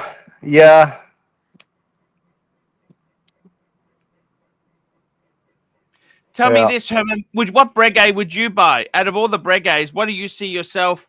I think you are a Breguet man. They have Arthur Rubin fucking Stein. Arthur fucking Rubinstein. You heard of that cunt? Have you heard of that fucking cunt? I've heard of Arthur Rubinstein, yes. Pianist, a great pianist. Not a pianist. He's the greatest pianist that ever fucking lived. Well, no, but he was very great, though. But anyway, I would get the one that you have, the thin one. What is that called? The Classique. I give me a Classique. I like their moon phases. I might get me one with a moon phase if money was no object. I gotta tell you something, Herman. You can't fucking shut yourself down. You gotta say, do it. I'm wearing a Breguet today. That's my Breguet I'm wearing today. You know why I wear Breguet? Do you know why I wear a Breguet? Do you know why? Because you're a Breguet man. Look at that. Look at how it sits under the fucking cuff, Herman. Yeah, that's nice. I like it. I just don't like the lugs. The lugs, I don't dig the lugs, but everything else I do like.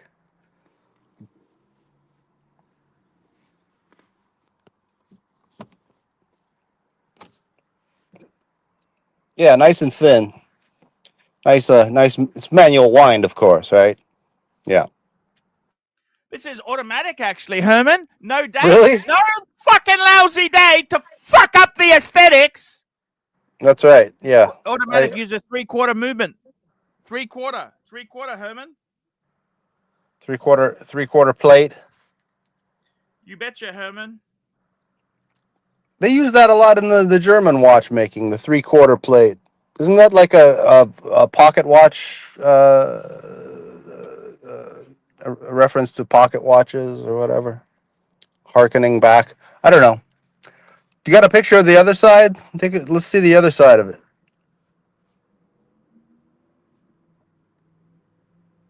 What do you think of this Seiko? That's another thing I like. Yeah, Seiko's cool, man.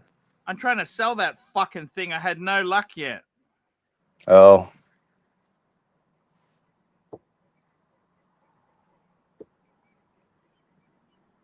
I'm really into ancient art. Now that Seiko is so fucking beautiful, don't you think? It's nice. It's nice. I like the Seiko. So I'm trying to sell it. It's about 1950 Aussie, and I can't get fuckers to buy it. Why is that? How many meters water resistance? Who cares? 200. What is it? 200 meters from the dial, Herman. Yeah, I can't see it. That's on my phone, and I'm blind, so I can't read the dial. Yeah, Herman, I've also it's a lot of money, man. I'm an artist now. I want to show you guys something. Can I show you something or not? Yes, show us something, please. So I'm into wax seals now because I'm a Breguet man. So I'm going to light my candle. I've got my candle going. Because this is how I get my wax. You into wax seals? It's cool. I mean, yeah. If I never have a time, I wouldn't have a time to use it, but you know, it looks nice on a postcard or whatever. Not a postcard, a letter. Nobody sends letters. I want to get fucks in my life. I want fucks, Herman. Arch, did you get that made, or does it say Breguet on it, or is it just have a symbol of some kind, and you just acquired it? I'm asking Mike, your stamp. Yeah. Is that a Breguet stamp, or did you have it custom made? I got it on eBay. Okay. Okay. You know eBay? Yeah, I know eBay. Sure. Breguet stamp. No, yeah, it's eBay stamp. Yeah. I love eBay because it's cheap, affordable, Mikey. Yeah. Those are two good things. And I like riding horses. I think cars are kind of whack. I think we should go back to riding horses. I think that's cool too. You can imagine getting your horse and riding your horse, instead of getting in your car. That would be cool, man. The only thing is they shit all the time. That's the only And they're problem. expensive. They're expensive. Those fuckers are expensive as well. You know Yeah. that? Around here, owning and riding a horse is like a financial statement almost. It's like having a BMW, just a complete waste of money. I hate horses personally. Oh, why is that? You hate horses? I hate horses, and Jesus, what the hell? Exactly, Herman? You hit it on the head, Herman. From 4th to 7th or 8th grade, every day after school, I rode my bike up and down this crazy up and down road, and I cleaned horse stalls after school every day, and they vastly underpaid me, and I got kicked. I can't tell you how many times by ornery horses, and they're just big dumb fucking animals. No, horses are nice, man. They're nice, yeah. I mean, Dumb fucking animals. Jeez, man. Man, we didn't know you had so much pent up hostility towards horses. That's it's not pent up. I just don't like them. That's all. The Dakota situation. Did you ever smack one of them? Smack one of them occasionally? No, fuck no, man. Hit him with a broomstick or something. I was cleaning their stall. I was like boxed in with them, and they were jumping around and kicking me, and I did everything I could just to get out of that stall alive and move on to the next one. And yeah, it just you had to defend yourself. And the few times that I tried riding a horse were like, the horse can tell like whether you're experienced or not,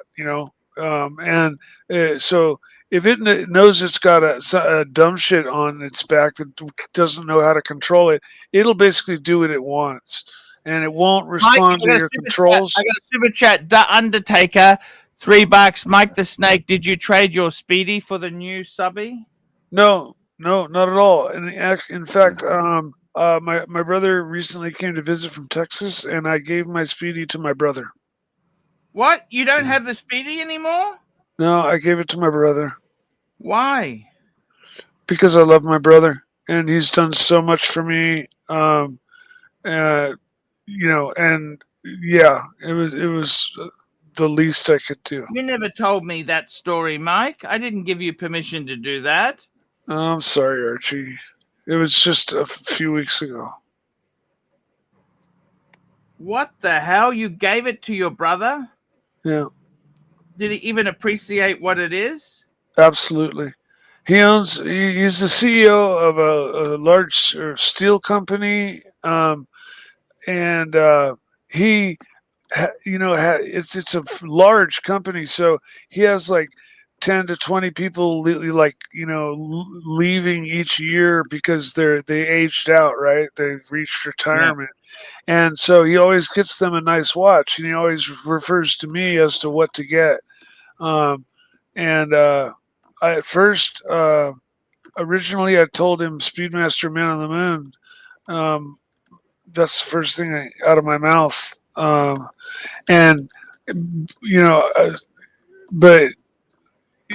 yeah, and now he's getting I think he's getting Tissot's now. He was asking between Tissot and Citizen, and I was like, well, definitely Tissot over Citizen. And why is he not giving Amigas anymore? Because business is down, everything's down. He's not able to spend as much. Holy shit! How bad is business? Oh, not bad enough that there's any crisis, but bad enough that like he had to like chop a little bit on the going away gifts, apparently. But I would delay my retirement if that was the case. Yeah. Well, if you waited longer, then you might even get a shittier watch as time goes on.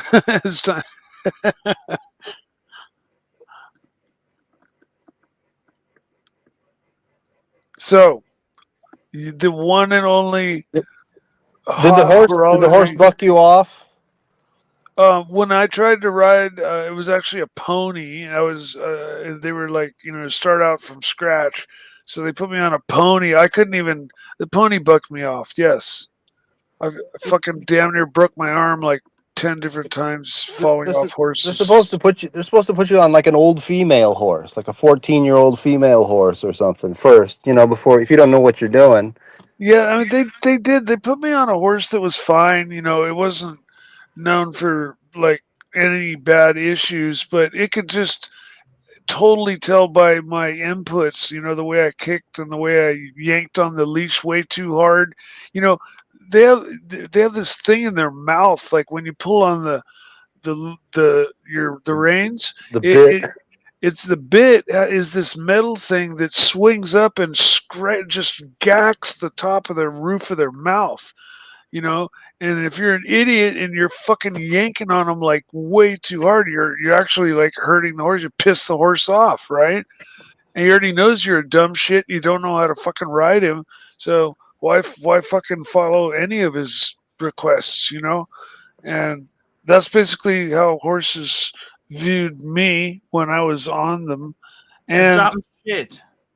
when it came to riding horses, yeah, I did not like give any indication to the horse that I knew what I was doing, and so the horse did what it wanted, just like I said earlier.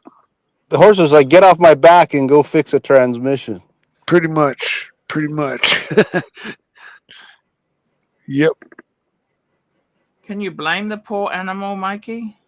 I was a kid back then, and they rode that horse, that little pony, every day. My friend had little sisters, and they all rode.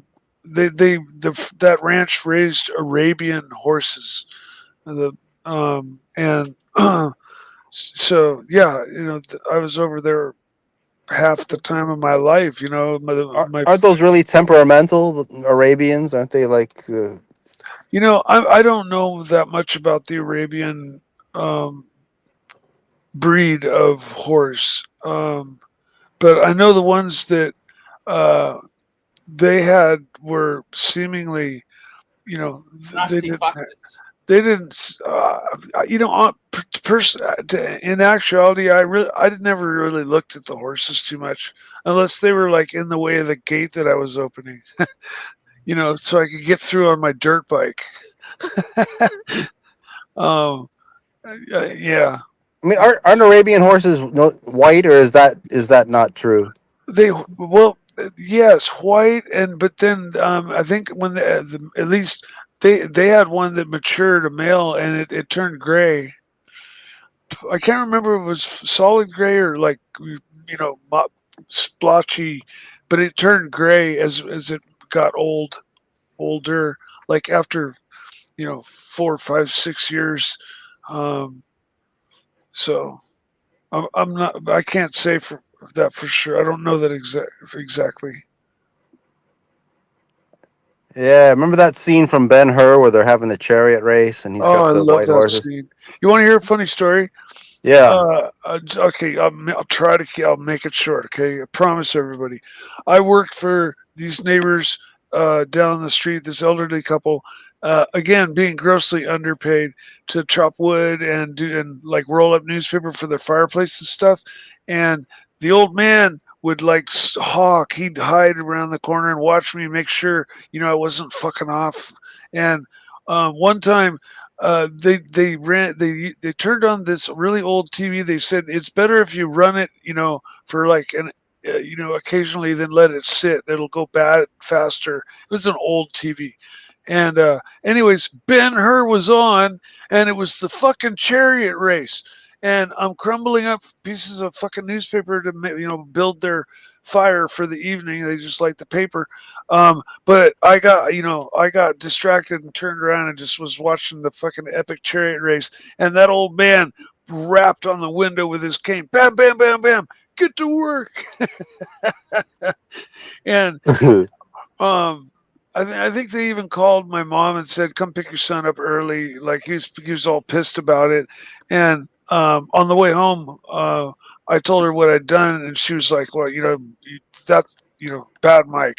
And then she said, "What was on the television?" And I said, "Ben-Hur, the chariot race." And she said, "You know, that's actually okay, Mike." Yeah, I mean that was one of the most expensive scenes in the history of cinema. If you account for inflation and all that, they spent a lot of money on that movie. Like the huge cast, they really made mega films back Well, then. I think I heard or 3 hours read. long. I read about a like an ancient city or castle that they supposedly discovered buried in the sand, and they discovered that it was actually a giant movie set. Like uh, built for a movie and then abandoned, and the dunes change and things get buried and become a mound of sand instead of a building. Where's this? Um, In where? Where? um, like in the desert. Yep. So cool. I tell you what, I can see why you guys make so many westerns in Hollywood, because that is cowboy country, isn't it? Yeah, but I mean Australia is kind of cowboy. The back isn't the outback kind of similar to Yeah, the I American desert? It's I like you. totally I view Australian cowboys the same as I do American cowboys. They have the same air about them. They did the same job, except in a lot hotter conditions. The center of Australia is way gnarlier than any place in America. I mean, that's Oh, danger. That's danger to cross Australia like on a vehicle, right, Archie? You take a car drive a car to Perth or whatever. That's through the center. It's not safe, right? in a good car, I think it's just Well, fine. yeah. But I mean, aren't there banditos and strange people on the road at night on those I have dark no idea, outback man. roads? I have no idea.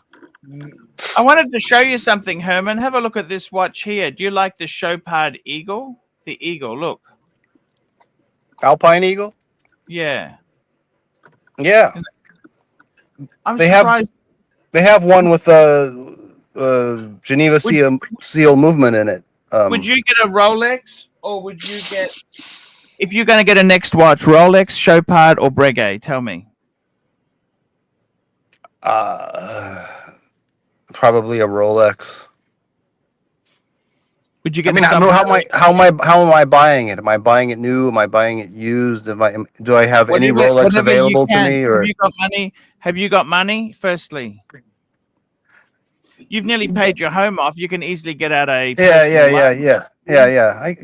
yeah. But I don't know. I don't know if I want to do that. I don't know if I want to. Don't you believe in? Don't But you have faith I've got in? cash. I've got cash. I mean, maybe not enough to buy a $15,000 watch, but I have other priorities financially. Exactly. It's a hard decision, man. Like when to plunk down a huge chunk of your net worth for Yeah, it's a lot of something you money. love. You get yeah. There's a feeling that kind of overcame me when I got this. For sure. Um, because I had to wait and save because I've got money in the bank. I'd sold the Porsche a long time ago. Um, but I just wasn't gonna, I was gonna save it instead of grabbing it now, you know, because it just would have hit my bottom line net worth like too hard, harder than I would want it to be. Like, you know, you have to know.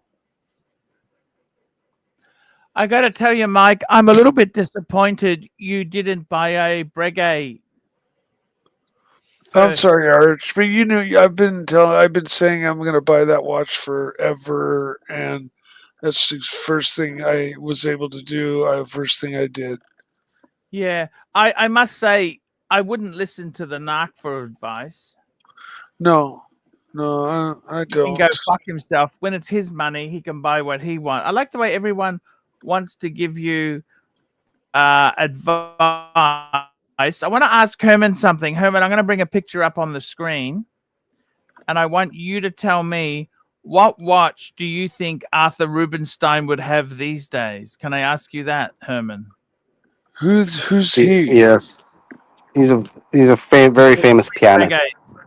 Great pianist. He's Okay. not a famous pianist. He's the world's greatest pianist, okay? He's the world's greatest. He's better than Lang Lang and Yu Jiang Wang, okay? Well, there's a lot of people better than them. I mean, come on. Jeez, man. No, Vladimir Horowitz was the They're greatest pianist of the 20th century. But let me see. Yeah. Arthur Rubinstein wasn't far behind, but... Yeah, not too far behind.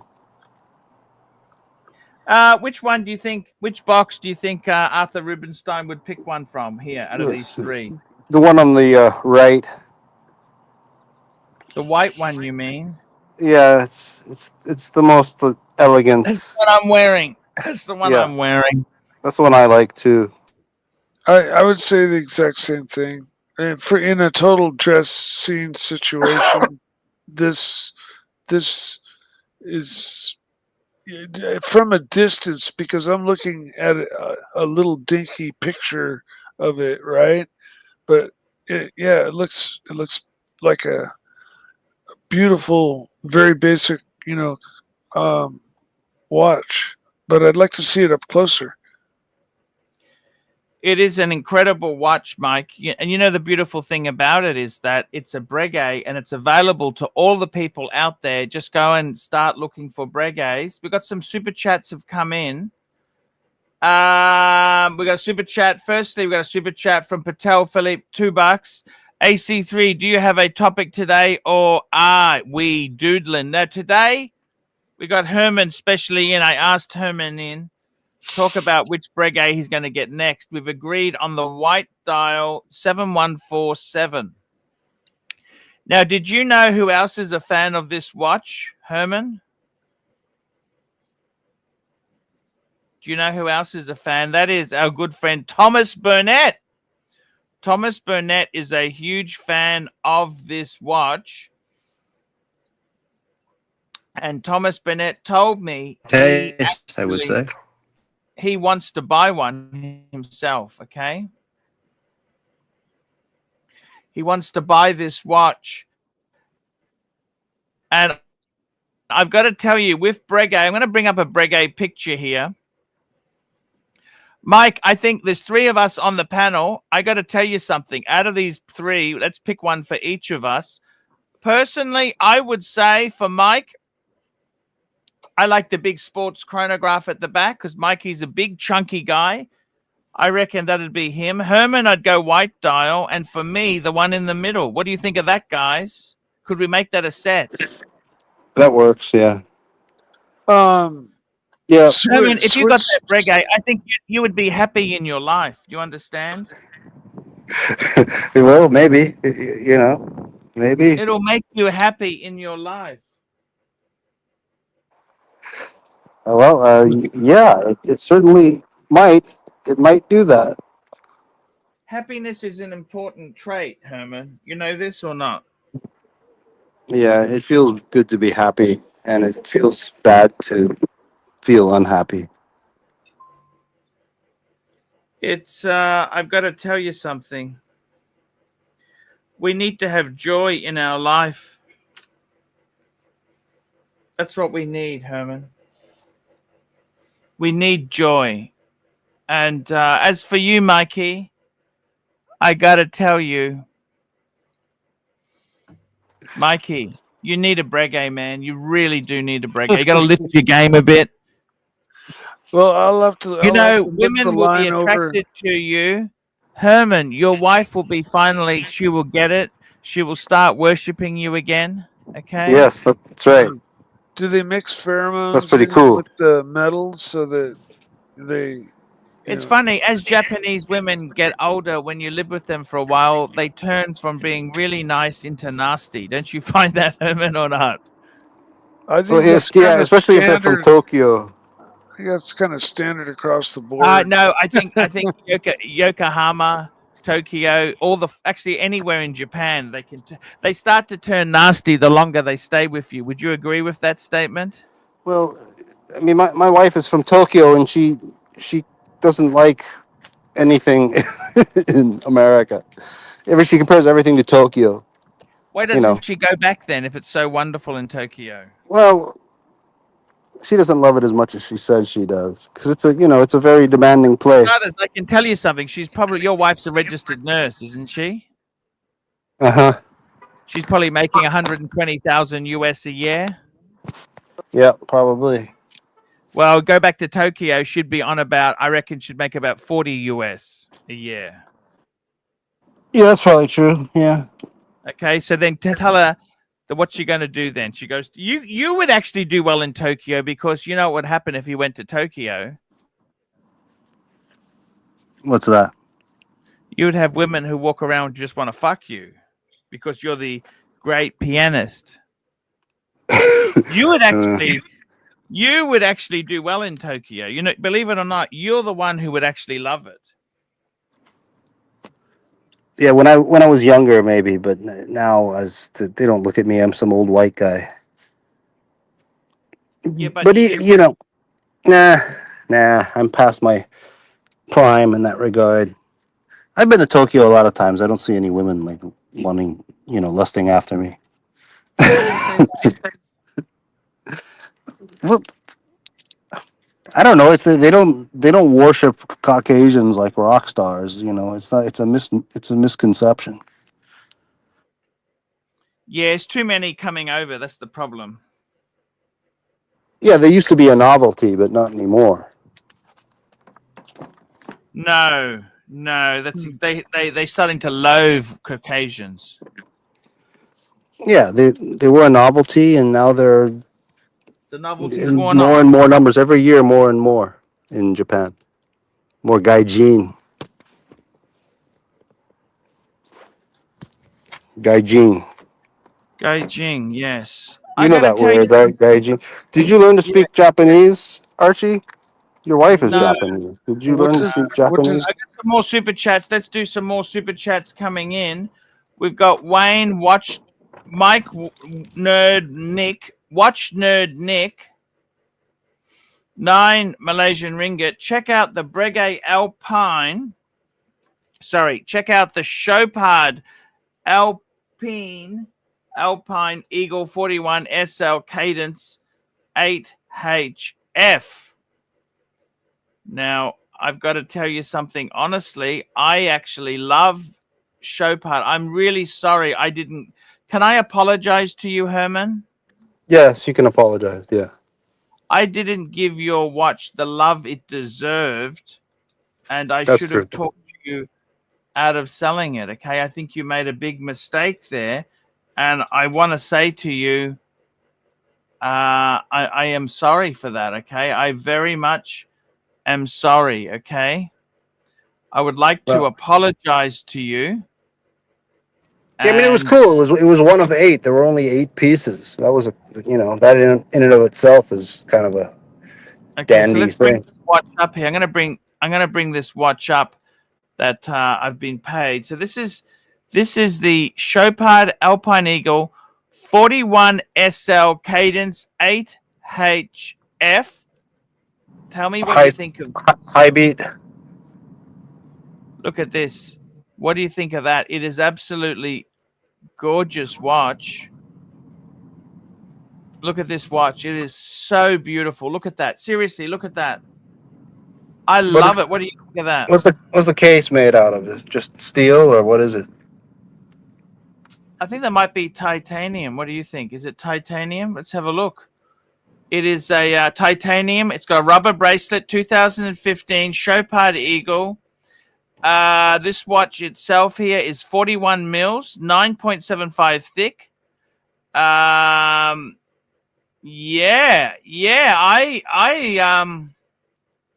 What do you think, guys? Tell me what you think. I want to hear it from you.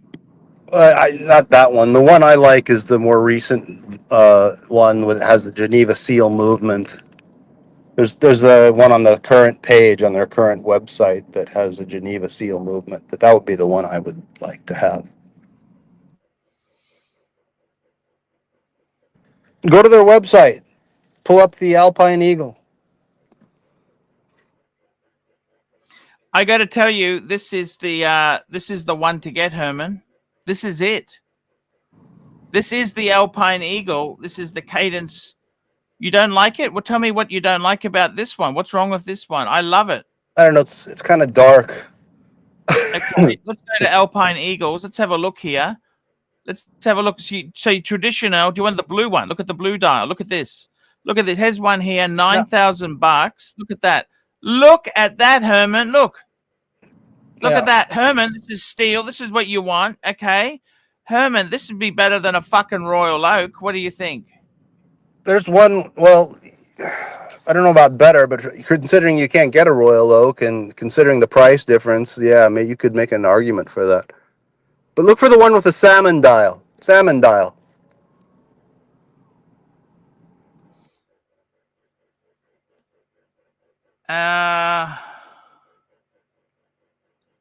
This watch I gotta be honest with doesn't you. really speak to me.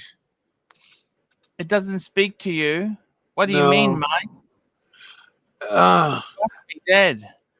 These are innate objects, Mikey. They don't talk. Yeah, they don't talk. They don't speak. What about this, fuck faces? Look at this. The Tiffany blue dial. Look at that, fucker. Look at that. Okay, you want something to speak to you. This will speak to you from the grave. Yeah, I am a sucker for that Tiffany blue.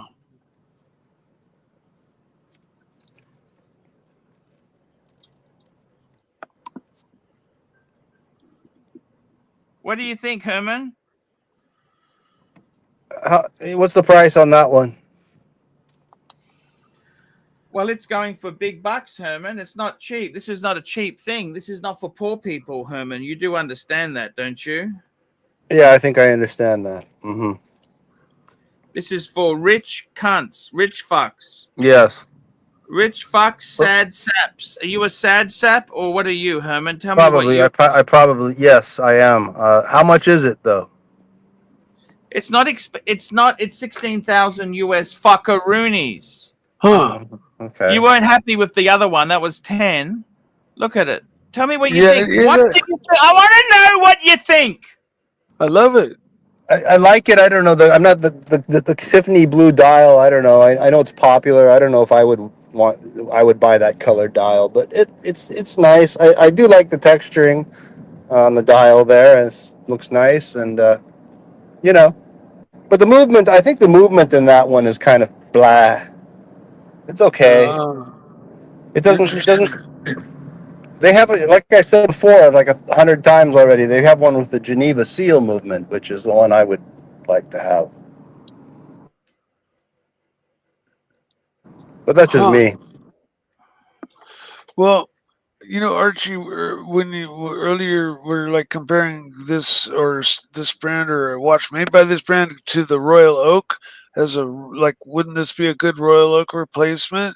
I mean, this one looks like kind of a decent Royal Oak replacement. If, yeah, you know, I get it. I get what you were saying. It just didn't strike me as such earlier, or when you first pulled up the pictures. Again, I've got to tell you something. very I small. love it. Why won't you go with this, Herman? What the fuck? This has got your name written all over it, Herman. Why won't you go for it? Pull the trigger, Herman. How waterproof is it, Arch? Okay, you want something more fancy. It's not good enough for you. What about it? Do you want two-tone? What do you want? Solid gold? What do you want, Herman? How about rubber? Geneva seal movement. Geneva seal movement. No, the waterproof. You're a Liberace fan, aren't you? You're Liberace? Liberace. Yeah, my grandmother liked Liberace. I met Liberace when I was like 3 years old. We were sitting at a table with me and my parents and my grandparents. He walked right up to me and shook my hand. He had those audacious rings on. He liked, you know, I was like a little 3 or 4 year old redheaded kid. He was really excited about that. He came right over to me. That's my story about Liberace. Do you have a photo of that?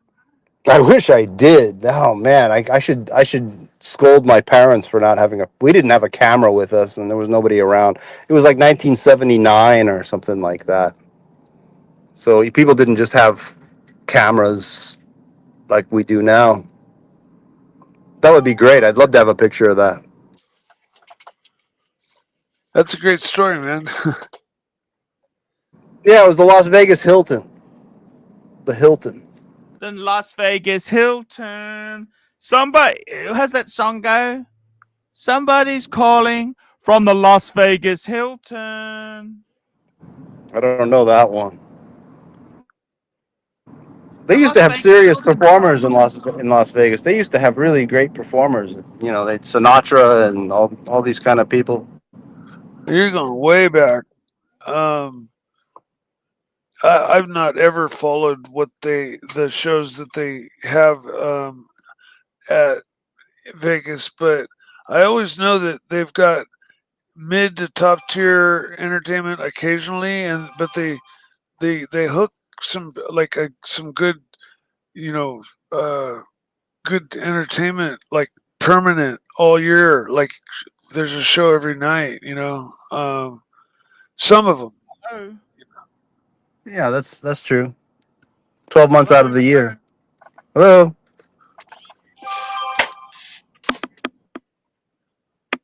You're from where? Oh, Archie's on the phone. Sure, I'm just in the middle of a live stream. You really rang me at a bad time. I didn't ask you to ring me. Why are you ringing me? You have put your phone number onto our comparison services website a while back, so we're ringing you now. Yeah, that's just a mistake, man. I didn't ask you to give you permission to ring me. I'm in the middle of, this is my business. I can't take phone calls. I thought it was something important, and all you're trying to do is sell me shit. Oh, we're not selling you anything. This is a free comparison service. Nothing's free. The world's free. Come on, don't yank my chain. I'm in the middle of a live stream. That's how I make my money, doing live streams. I'm taking this phone call and you're just trying to sell me insurance? I'm insulted. Please don't ring me, okay? I got to get back to work. I'll get the fucking sack. Okay?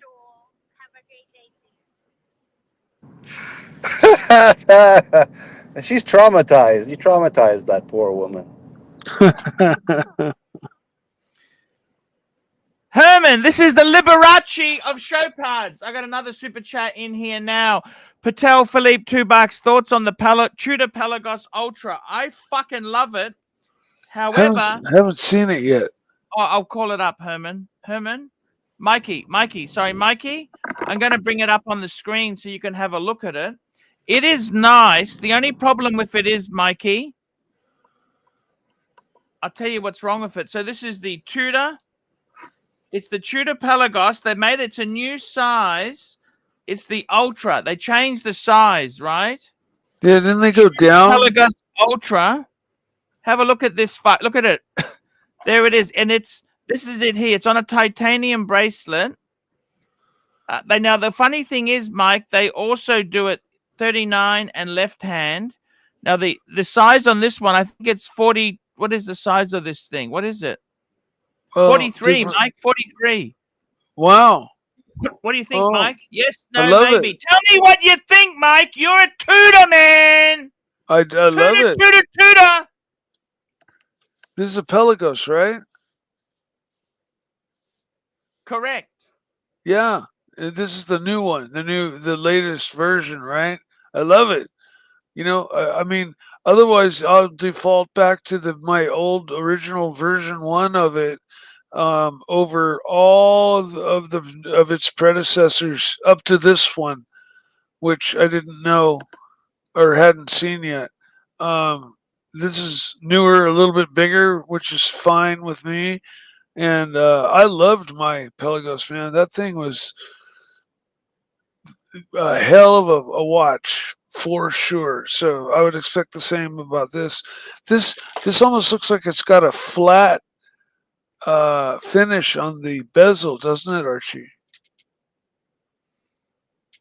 It's a very interesting bezel, Michael. This bezel here is it's an aluminum. Is this aluminum? I think what is the bezel? Let me just check that, Mike. Double take. It's got the caliber. It's the manufacturer movement, unidirectional rotary bezel, Breitling titanium bracelet, complementary strap. Wow, That's unidirectional bezel. Aussie. It's got the just trying to think there. So you get the rubber and the strap. Yeah, it's fucking sexy. It's fucking sexy, Mike. Mike, I got a feeling this may be better than a sub. Herman, what do you think, Herman? It's okay. It looks like a Submariner. I'd rather save my money and get a Submariner. When it gets down to like around 5, I don't know what they sell for now. My guess is probably 7. When they get down other ways, I might consider getting one of those. But in that range, there's a couple others in the running. Always. There's the Monaco. There's the Omega Seamaster 300 Heritage that I love. There's that Pano Inverse that I love. There's a lot of watches, next watches that I could choose from. Seiko Marine Master. Sure. I'd have to check that model out. You can get a Seiko diver with a spring drive movement for probably less than that Pelagos. Yeah, but I just prefer the Pelagos over. Why is that? Well, let's say if they were of the same price range, I would definitely just take the Pelagos. Well, previous experience having owned one already, as well as just in that price range, I don't think Grand Seiko has anything that would ring my bell, as you would say.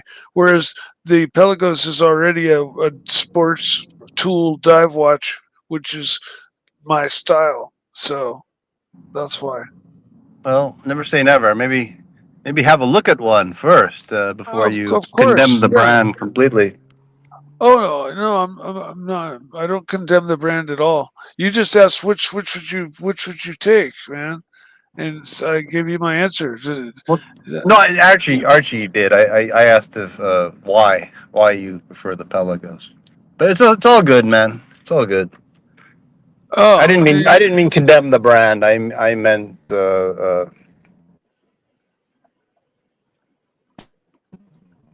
your audio cut out there. Oh, sorry. I got to tell you something. I didn't mean condemn. I meant criticize. I think this is better. This is a Tudor sub killer because it is the perfect fucking size in the perfect metal, titanium in this size here. You know what, Mikey? Mikey, if I had the balls, the kahunas, I've run out of money, but I wish that's 8840. That's Aussie dollars because I'm using an Aussie dollar. I'm in Australia, it automatically defaults. I fucking love this watch. I wish I could buy one. We got Ryan Hoffery. He says AC3 sucks at watches. You should be his boss, Tan. We got Patek Philippe.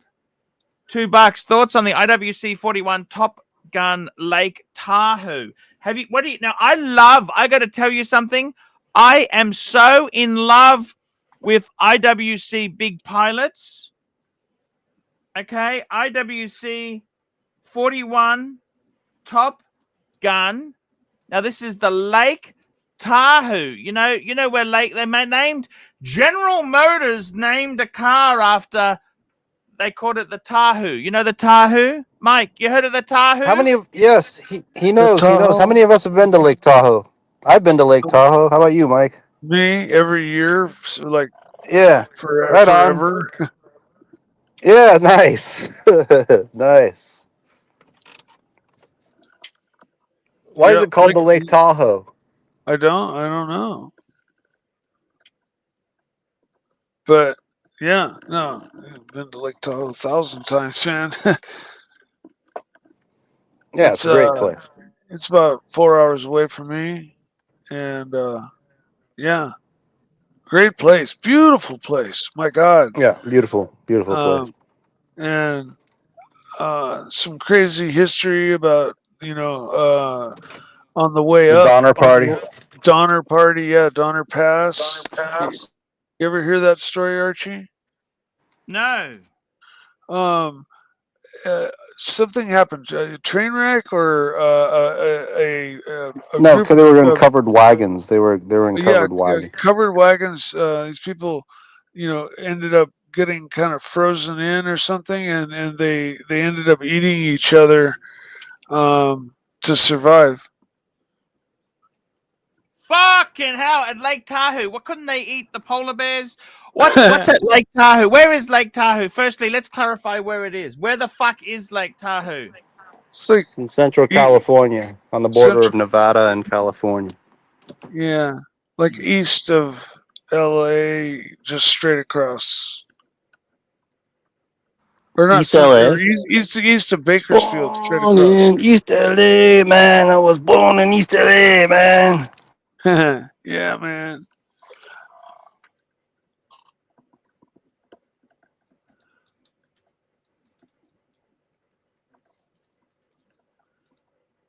Yeah, Tahoe's great. We did water skiing and fishing, and we used to catch crawdads. The kids all used to.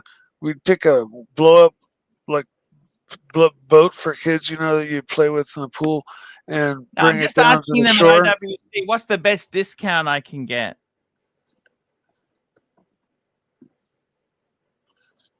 We're sorry, sir. We don't offer discounts. Let's see what they say. Lake Tahoe, where is it? What state? California? Yeah. Well, California and Nevada,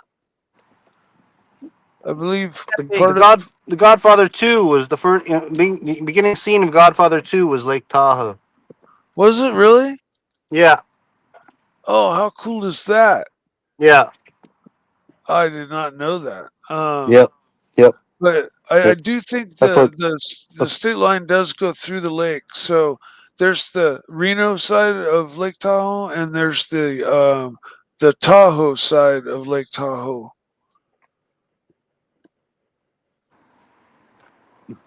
Yeah, that's where they dumped Fredo's body after they shot him into Lake Tahoe. Were they trying to make it look like it was in some European country, or was it really like were they actually? No, it was really supposed to be Lake Tahoe, and I think it was It actually really filmed in was Lake really. Tahoe. Yeah, yeah, Oh yeah, wow! I didn't know that. yeah. Wow. The Godfather takes place in America, except for the scene that takes place in Sicily. Okay, But you know what? I saw it once, and it's been. I remember zero about it. It was so long ago. I mean, I'm guilty. I have to watch it again. 100%. Yeah, that's And so did they, cool, though. Lake Tahoe, how can you survive there? Like it's a lake. Is there fish? Why Oh couldn't they yeah. eat fish from the lake instead of eating each other? I don't understand this nonsense. Oh, that's Donner Pass. Donner Lake's frozen over in the winter, and it's a really steep mountainous area, and they must have gotten stuck real bad somehow. But why do they have to eat each other? Your guess is as good as mine. I don't think it's cool to eat each other, do you? No, I think it's very uncool to eat each other. Yeah, Archie, I do. I think very uncool.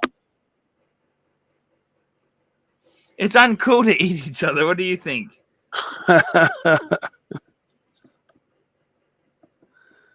Agreed. It's But that's just Donner Pass that you pass on your way as you drive up to Tahoe. yes. And it's just on, you you drive by Donner Pass, I think. There's a sign for it, like when you get near it on the highway. Um, never gone down that road I or got another super chat here. We got Ryan Hoffery. Please, Mike, never talk horses again. Was like listening to Uzi talking about cars. You don't know shit about horses. With love and respect, Mike the Snake. All right, Ryan. I won't make any more horse comments. You're right. I don't know shit about horses. So Patel all right, Philippe, $2. no problem. Pull up You got the it. LUC. Pull up the LUC Chopard Quattro Spirit 25 green. Did you have that? No. So just for everybody there, Herman. Oh, where's Herman gone? What happened to Herman, Mike? I'm not sure.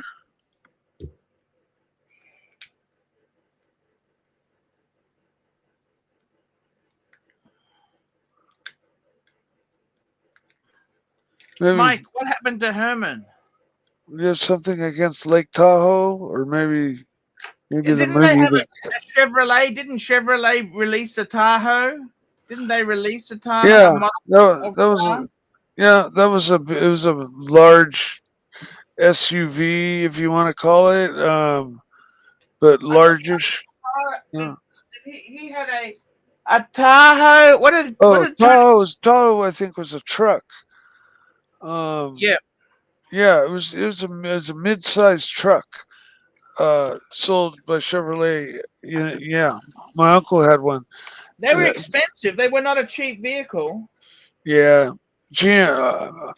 when it comes to at least older 20, 30, 40-year-old trucks, I'd take Ford over all three of those brands. Oh, you'd rather have Ford? Yeah, in the smaller with the smaller in the mini truck, like they don't even make anymore.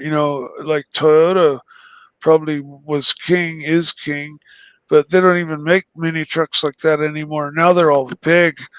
I know my brother's. I gotta call this watch up. Just hang on. I gotta call this watch up, Mike. So this Okay. watch that he wants me to bring up is called a Chopard. So Chopard. This is the Chopard Quattro.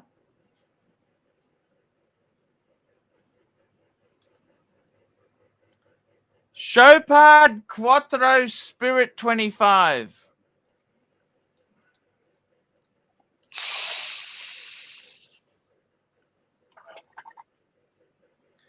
Bring her up. 50 fucking thousand. Spirit 25 green dial. That's not really showing it to me, is it, Mikey? Green dial. That didn't look like the best rendition of it.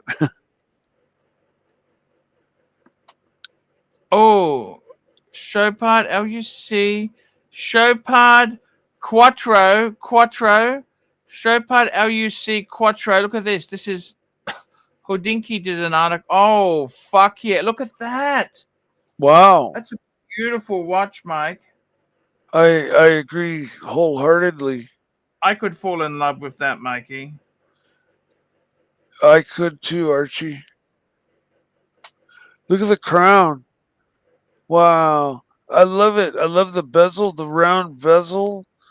The arms. Look at the way the arms are kind of like have a handle and a sheath, like a sword, but with a handle. See it at the center. I know exactly what you're saying, Mike. That's just crazy. I love this watch. How big is it? It looks pretty big. It doesn't look small. What do you think?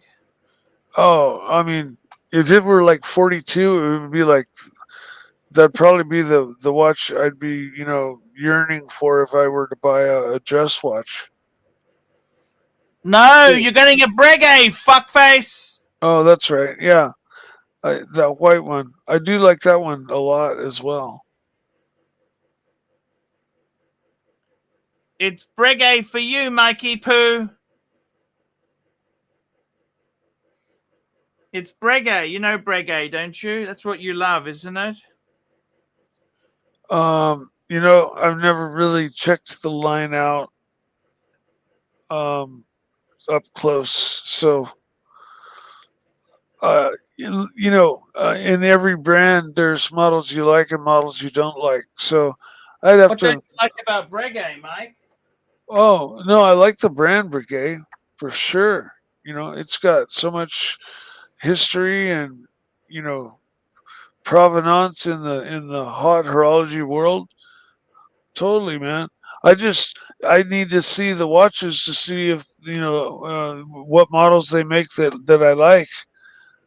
I've never checked the entire line out. Well, So, Mike, I told you, I showed it to you on the screen there. There's 3 to choose from. We don't want to give you too many choices, otherwise you'll get confused. oh, all right. Well, You really yeah. like the If it show came down part to buying it, more. You if like it the came, show part more. Is that what you're telling me? well, how much? How big was the Breguet? How many Okay, millimeters? so this show part here, look at that. Actually, I must say, that blue dial is fucking amazing. Look at the display back on the movement there, Mike. It's like a Lange.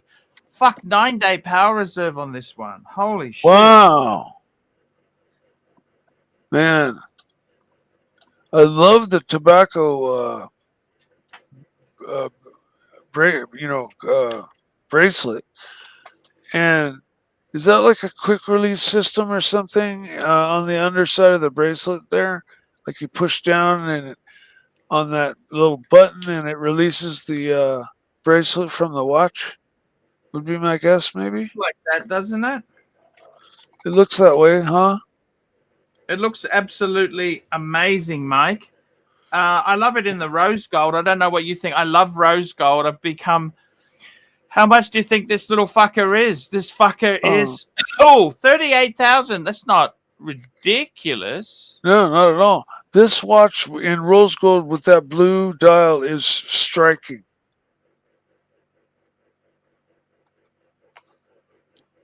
I love the lugs on it too. And the crown, especially. Look at that crown. It's like a real crown. It's absolutely beautiful, Mikey. Fuck, man, I agree, 100%. Could we sell a motorcycle and buy this? We could,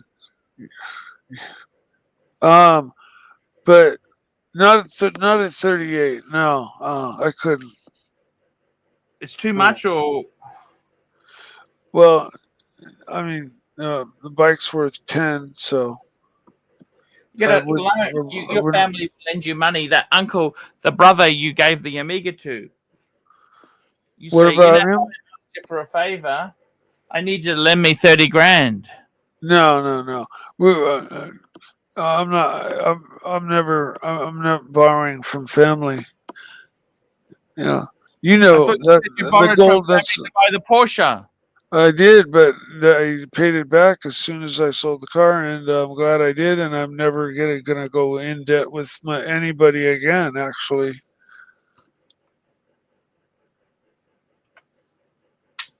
okay. Why is that?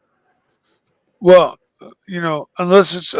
I mean, I need to start building my credit because I have no credit. I have no credit cards. I have no credit at all. You got a super chat from Thomas Burnett. Five Great British pounds. To answer Patek Chris, my choice of Pateks would be 5178G minute repeater, Flitch dial, number 2, 5172 chronograph salmon dial, and a 5212A weekly calendar. Now, I know all of those except for the Patek 5178G. That's a minute repeater. Oh, fuck yes. Look at this. This is what This is what Thomas Burnett says would be his first Patek. Fuck me dead. It's a minute repeater. That means it chimes. Look at the dial. The fucking dial is Guilloche is absolutely Yeah. to die for. What do you think? I love the guilloche. I've seen that pattern before. It's beautiful. I'm not a green fan, but I love the green. Love it. Man, that's beyond amazing, don't you think, or not? I agreed again with you. Now he's then said so. His other watches he mentioned was a 5172 G Salmon. Okay, let's have a look at that. Yeah, that's actually a beautiful watch. That I love that myself. That is absolutely. I'll just see if I can get a bigger photo. There we go. That's the better one. Have a look at that. Yeah, that's beautiful. And also the weekly calendar is the one that Keslow had before. We got Ryan Hoffery. Ryan Hoffery saying $2. Mike the Snake, respect the fook about you. Cars, horses, at God. Yes. Right on. And my derogatory comments towards horses, I can't retract, but yeah, I won't say anything more about my feelings about horses, and it's just a dropped topic. So hope that makes everybody happy. I totally agree with you, Mikey. Did you get any love letters over Easter from your significant other? No, unfortunately, I don't have one right now, Archie. I can't believe that, Mikey. A good-looking man like yourself with a fucking caterum. You out of your mind? Man, Mike, yeah. stop fucking lying to me. How am I lying? What am I? Man, you don't have girls. You beat them off with a stick. You got to hose them down, Mike. You're a good-looking dude, man. When I had a couple beers in me, I was a lot of fun. I was a fun drunk. I never got hammered drunk ever. I'd have a few pints and then get tired and say, I gotta go. See you later. Good night. And that's just the kind of drinker that I was. Mikey, But I never thought you couldn't handle your alcohol. I can handle it just fine. Yeah, no problem. But I haven't drank in a long 10 years, longer, probably 10, 11 years now. And the last that time that I did, I had like half a beer, and just was like, no, this isn't for me. And it just kind of made me tired and gave me a headache.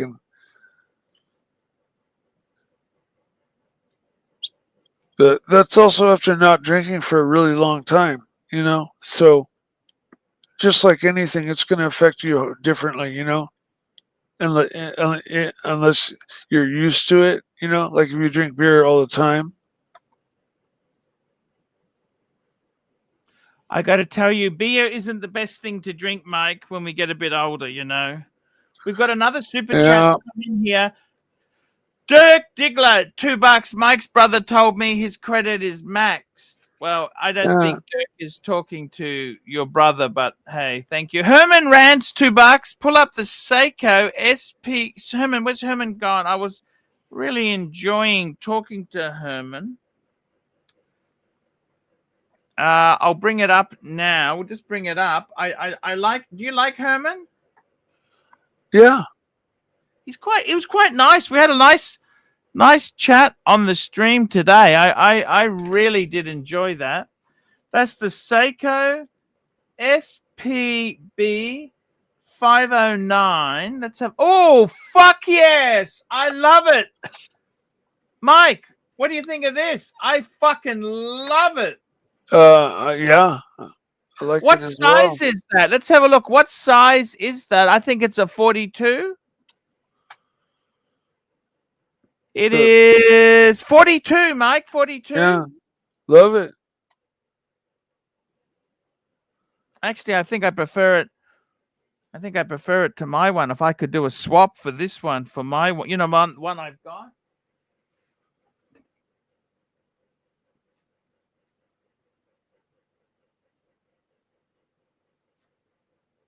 You think I could do a swap, Mike, or not? I don't know. You find the right person. Let's see your Seiko. I forget what it looks like.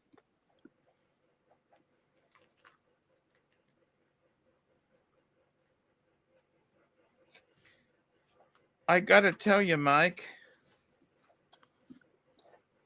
I'm a little bit disappointed that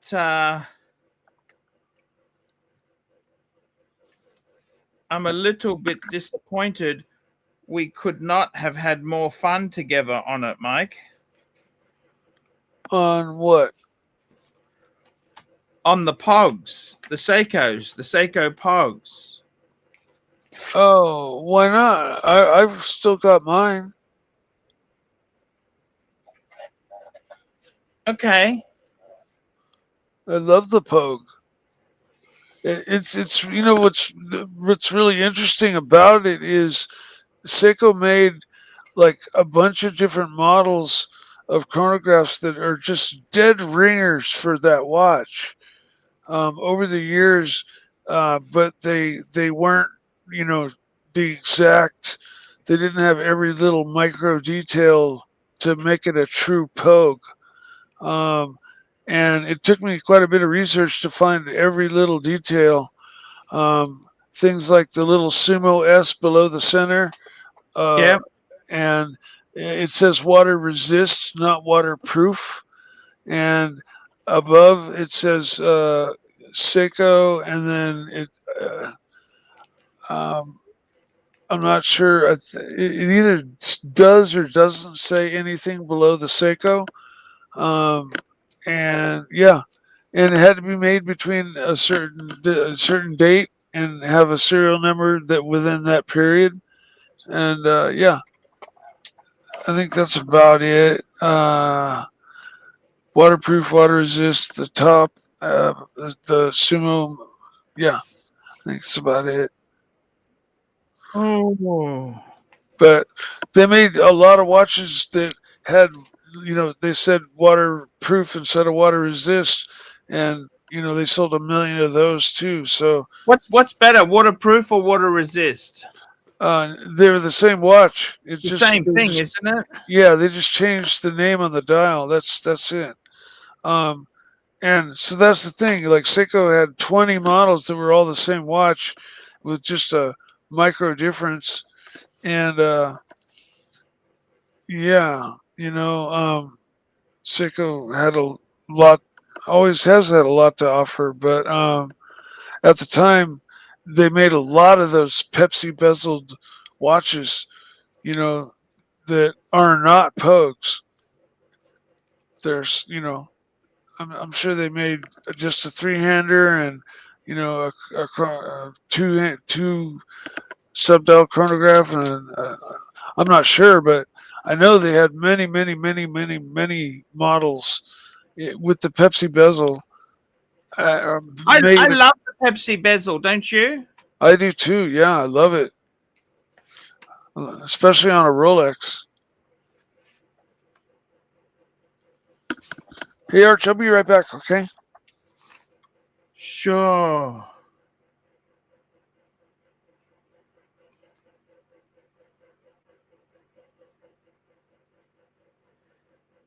It's amazing to have Mike on. I really do love the snake. The Mike, the snake, he means so much to me. And I got to be totally honest with you. He's a very cool guy. The snake is cool beyond belief. Beyond, the snake is so cool. He is beyond belief. That's the whole thing with the snake. I love a good snake. Guys, it's your chance to jump on and talk watches with me. We've had some great talks this morning. I've got another super chat here. This is from Patek Philippe, $5. AC3, your thoughts on Easy Company leaking to us on the dungeon that when you met your squeeze told him she preferred him over you. That's definitely not the case. Where does he make this shit up? Where does he stop making this up? How does he keep... I don't understand that. I don't understand how he makes that up. It's yeah, it's kind of disappointing to say. Fucking, that's for sure. What's that? I got to be totally honest with you, Mikey. What's happening with yourself, Mikey? Are you happy in your world?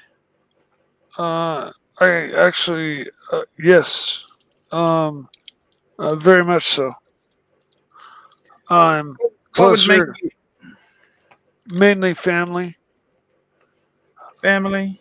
Yeah. Family makes you happy? Absolutely. How about a loving romantic sexual relationship? Have you thought about one of those? Yeah, I think about that every fucking minute of the every day. Sure, it's just yeah. But right now I don't get out much, and I'm still kind of Archie. I'm still a little neurotic when it comes to COVID and the flu and shit. I still wear masks at times when I go to like Costco or places where there's just a fucking billion people. I have fucking panic attacks. I can't handle it. I don't, I've suffered from that myself, Mikey. Yeah. No, in fact, yeah, it's funny you say that. Like low rate supermarkets, they give me panic attacks there, and yeah, I don't know. What do you think?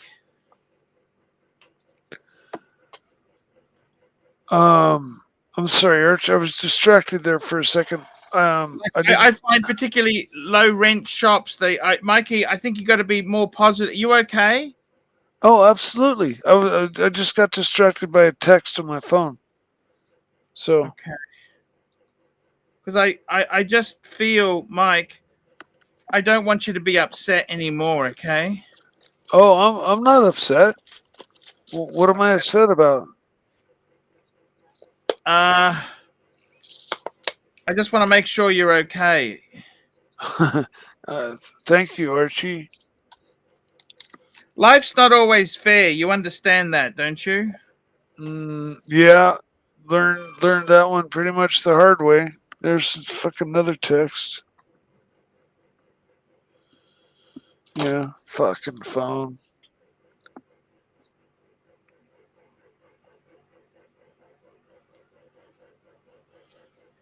Life ain't always fair. You know that, don't you?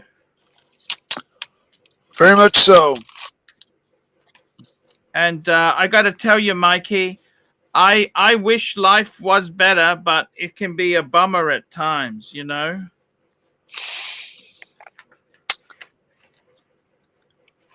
It can very much be a bummer, you know? A bummer. You know what I'm saying, don't you? Oh, yeah.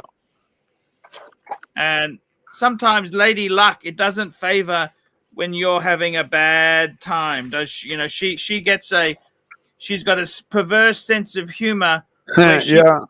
You know, she sort of kicks Lady you when Luck, you're down. Yeah. Yeah, Lady Luck, you know, it's sort of it's perverse. But I must say, Mike, I enjoy having you on these streams. These streams actually help me a lot, Mike. Yeah. I mean, they're your thing. No, but I mean, they're your I'm not income. talking about money. I'm talking about I actually find it very nice to have you here and to talk to you about life and stuff like that. Well, We got Mike's brother super chat, $2, Mike. Don't ask mom or me for any more money. What does that mean? That's just a stab at me. Fucking people making incorrect assumptions and fucking running with it, and it's basically started by other people, and it's just total bullshit. People think I'm rich. People think my brother's a billionaire, and people think my family has huge money, and it's fucking just like none of those things are even remotely fucking true. Your parents are lucky to be worth $100 million fucking dollars. Are you kidding me? No, no, not at all. Maybe 50 at most, 50 tops. Shit, Mike. Like take a few zeros off of that, like 3 or 4, and no, we don't. We are not affluent. If your dad stayed with your mom, you'd be a lot better off, wouldn't they? The family. Well, I mean, life was the total, perfect nuclear family until my age of 14 or so, and then my parents, started like not getting along, and they kept it from us, and never fought in front of us and stuff. But their divorce really fucked me up at 15. Is that the reason you went into drugs, you think? Partially. The other reason was just I was fucking curious, and I probably would have tried them. Mike, regardless. we want to blame them. We want to blame them, Mikey. Just blame them. No, not at all. No, I'm not going to blame them. But I am going to blame them. Mikey, we've got to blame. Everyone's got to be. Did you ever watch Donahue as a kid? Did you remember Donahue? Yeah, I remember Donahue. Yeah. Phil Donahue, wasn't it, Phil? Yeah, I think so. White hair. Yeah, I love Phil Donahue.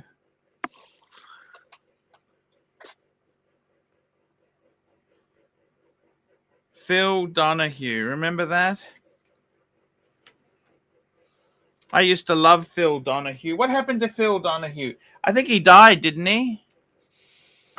I'm not sure. Why don't we Google it, Mike? Let's have a look and see what happened to Phil Donahue.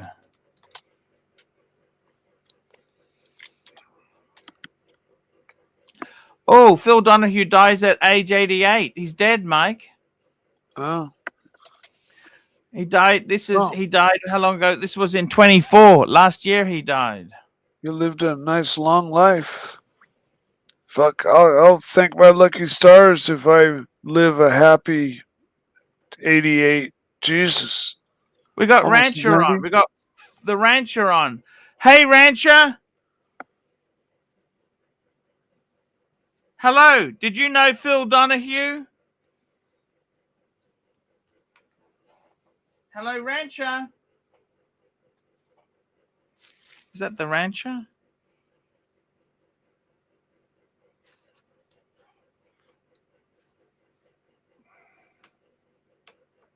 Rancher.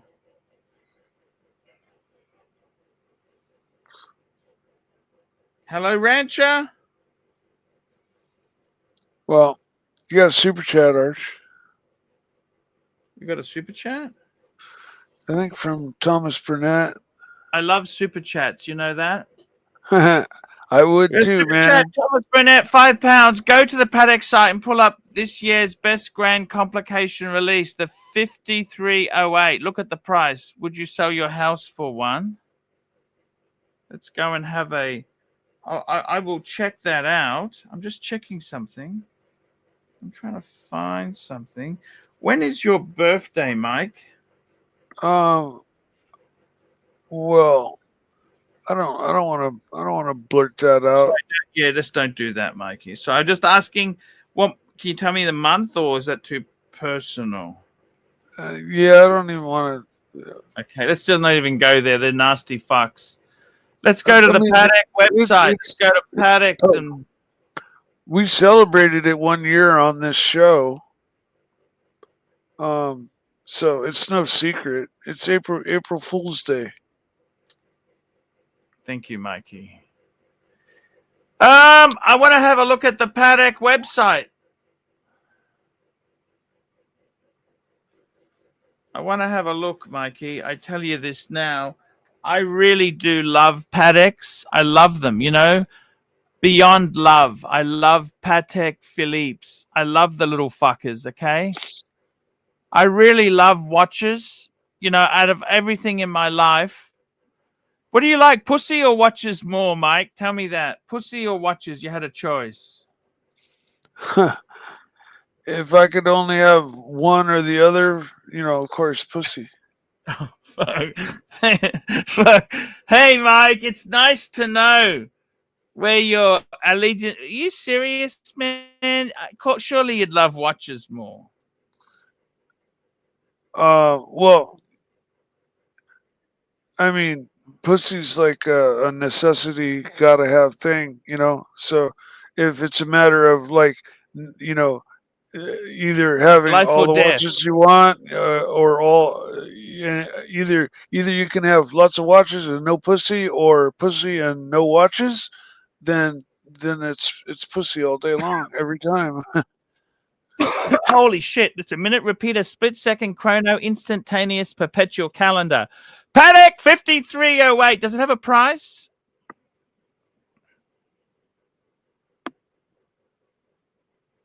No, in my country, it doesn't display the price, Thomas. Would I sell? But I can understand this would not be cheap. Fuck. It is absolutely. What do you think of this watch, Mikey? Look at this. Pretty crazy looking.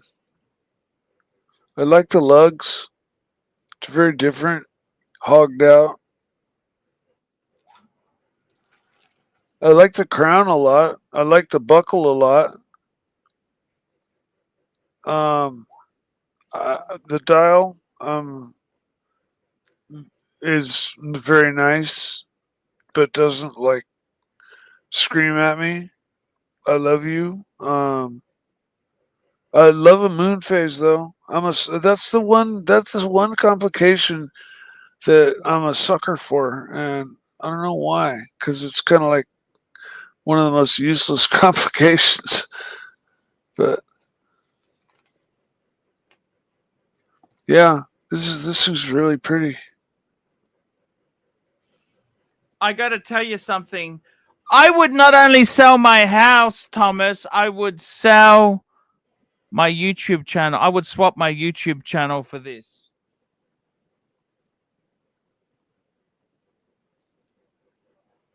And that means I'd have to get a job because I've got no other way of surviving. Do you understand?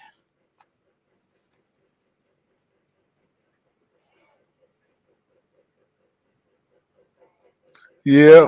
Mikey, I would give up everything to have this watch.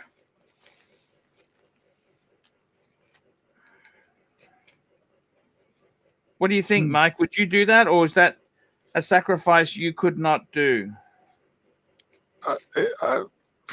I'm assuming it's like 250 or 300 or something. Like the price of a house. No, I'd say it'd be closer to $1 million, Mike. Really? Holy shit!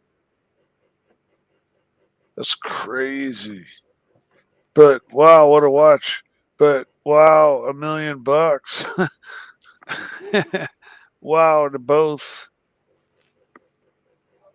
It's $1 million, Mikey. I don't know about you, Mikey, but that's not fucking small money, you know. I mean, I don't know which way your asshole is buttered, but I can't really afford that shit. Yeah, it's a sweet Can watch. you afford that shit, Mike? I mean, seriously. Which way? No. Which Not even way? close. Never. I probably won't even make that amount in my entire lifetime from beginning to end. You reckon? I don't know. I've not very made, you know. I don't know. I mean, there were a number of years there I was doing really really well, but I don't. Yeah, I don't know. I think you could, Mike.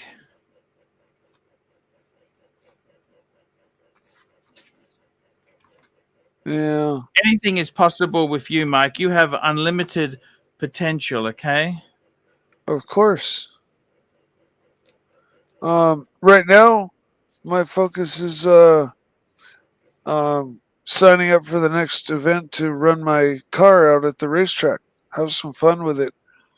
But in the meantime, like on Fridays, I'm taking it to the Costco parking lot here in our town where all the car guys gather on Friday night, and that's really cool.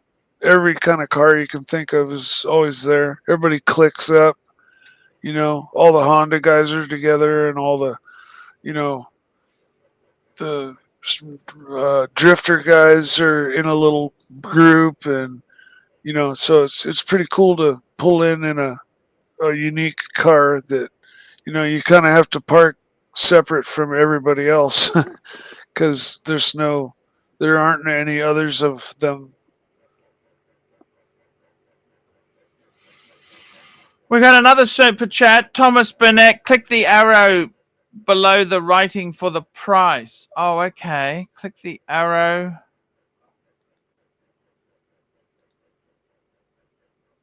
Below the writing. Oh, here. Price on request. Fuck. Sorry, Thomas. It means it's expensive. If you need to ask, you cannot afford.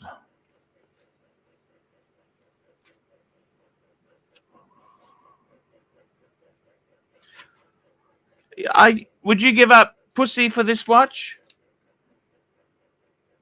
You asking me? Yeah. No. Why not?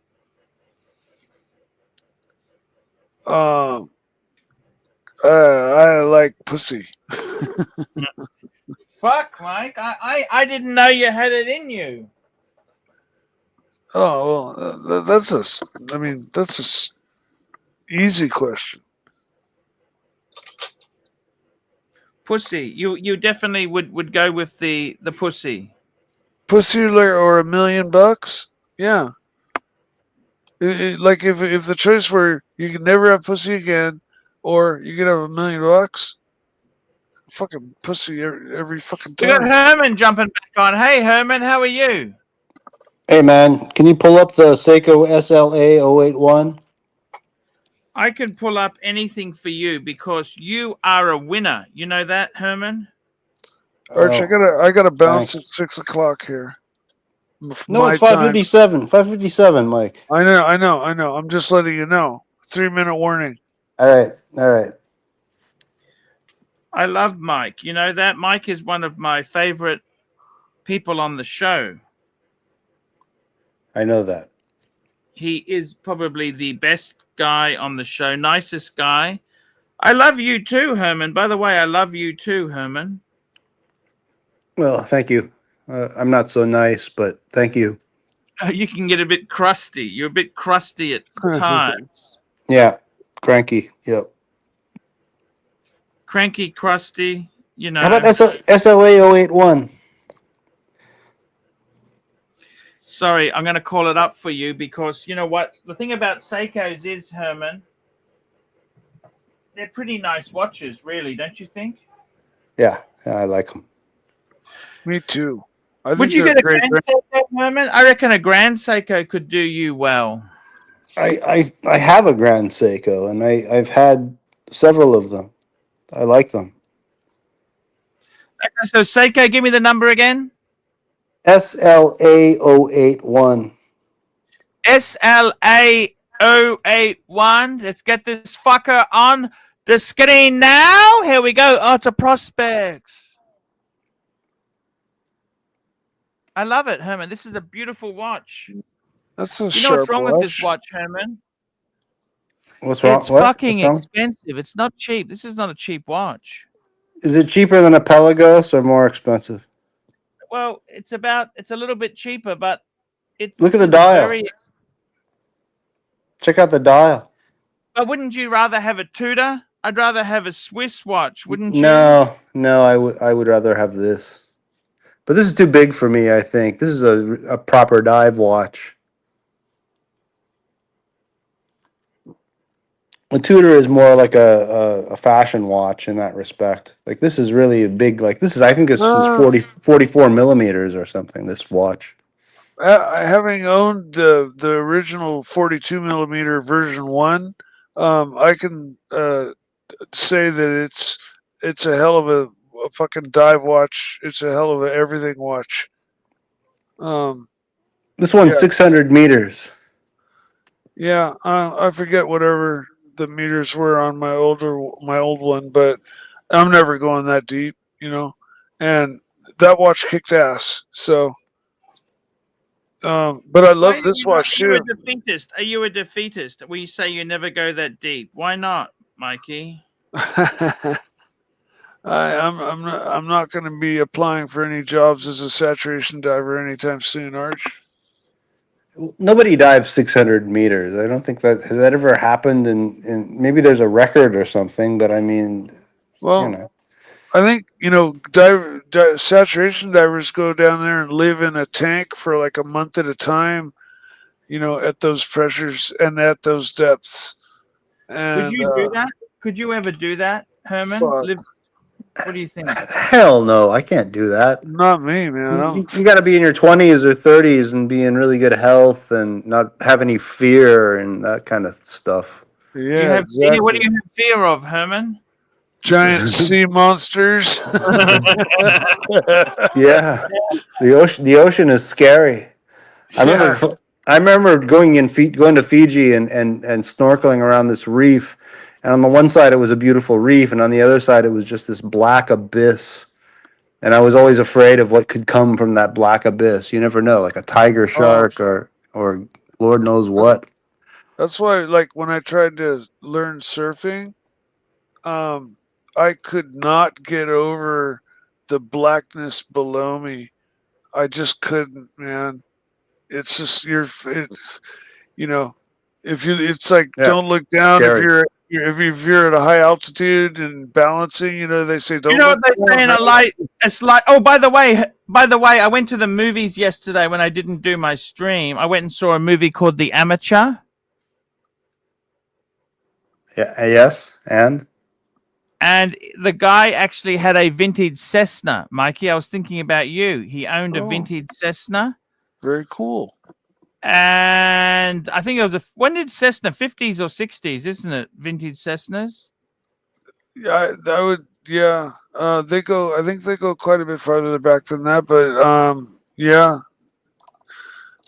You know, I think their biggest business today is refurbishing their older models, and you know, like upgrading them and redoing the interiors and repainting them and putting up-to-date electronics on them and reselling them as, like, you know, certified pre-owned. Oh, I didn't even know that. Is that right?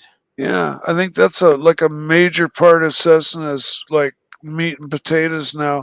They're not making that many, or, you know, there aren't that many. Cessna costs now? A shitload of money. Even a little dinky one. You're looking at several $100,000. Yeah, I think 182 is like around 500 grand. That's so much money, isn't it? Don't you think? They used to be cheaper, didn't they, or not? What? They used to be cheaper. Yeah. I mean, just like everything. My dad had a 182. I grew up flying in a 182. Considered a great aircraft. What's Cessna considered in the aircraft world? Well, they're like GM and Ford, basically. You know, there's Piper and there's Cessna. Those are like the two biggies. But there's a 500 different brands of airplane, and if they're flying, What do you think of a Learjet?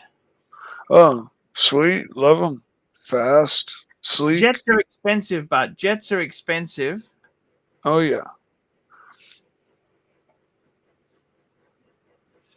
They race like the P-51 Mustang, right, from World War II. Yeah. Okay. Well, at Reno, near Tahoe, Lake Tahoe, they have, or I think the last ones just happened. They're not having them anymore. But every year was the Reno Air Races. It's a week long. Oh, that's right. That's near Lake Tahoe. Yeah, it's a week-long thing, and it's epic. You see the most amazing, crazy airplanes, and then you get the gold class gold class planes are just insane. And oh shit, what was I gonna say? I forgot what I was saying. Anyways. Insane in the membrane. Yeah, I was just gonna say we raced the. What sort of plane did you have? You had a couple planes, haven't you? No, just one. Your father had Cessna, or what did he have? No, he had a little plane called an Air Coupe. Well, when growing up, we had a Cessna 182. They're not cheap anymore. No, he was actually partners. A popular thing to do these days with planes is to go into a however many you want partnership deal with people. So, let's say 10 people go in on a plane, then it's affordable, and as long as somebody ain't using it on this date, or you can pencil in dates that you need to use it, and it's kind of like a timeshare or something, Yeah, but no. I get it. Man. that's a very popular thing to do. Mikey, I'm going to wrap this baby up. I want to thank you for coming on. Herman, I want to thank you for coming on. You guys are the coolest fuckers I know. Mikey, I had a great chat with you today. By the way, Mikey, don't listen to the Nark. Tell him to get fucked. Tell the Nark to get fucked. Don't listen. Don't answer questions. Don't paint yourself into a corner. Always give as good as you get. Herman, I missed that watch. Guys, I want to thank everyone who super chatted today. Let's go through the list. P Cars, Ryan Hoffery, GD, Ant G, Scratchy Luxury, GD, Early Worm Gets the Bird, GD, Jeremy Kearney, Scratchy Luxury, Patek, Chris, GD, Scratchy Luxury, GD, Scratchy Luxury, P Cars, Phoenician Cedar, Crypto Walk, Amazing Air Show Videos, Patel Philippe, The Undertaker, Patel Philippe, Watch Nerd Nick, Patel Philippe, Ryan Hoffery, Patel Philippe, Ryan Hoffery, Patel Philippe, Thomas Burnett, Ryan Hoffery, Dirk Diggler, Herman Rantz, Patel Philippe, Mike's brother, Thomas Burnett, and Thomas Burnett. Guys, that is the show for today. Herman, it was an honor having you on. I got to tell you something. In all honesty, you need to get yourself a fucking Breguet like Horowitz. And I think Horowitz had a Breguet, and Arthur Rubinstein. Get that done, man. Get it done. All right, then. Guys. We'll be back tomorrow. Thank you so much, guys. I love you. See you.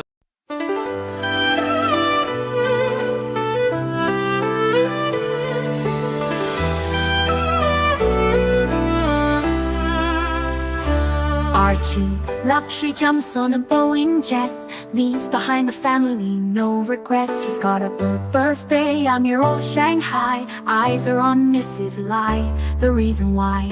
While in Brisbane, the tears roll strong. Chinese whispers called him to Hong Kong. Pack up your bags and off you go. Leave behind the begging for the Luxury show. Archie flies where where the dragon soared. To romance Mrs. Lie until his balls are sore.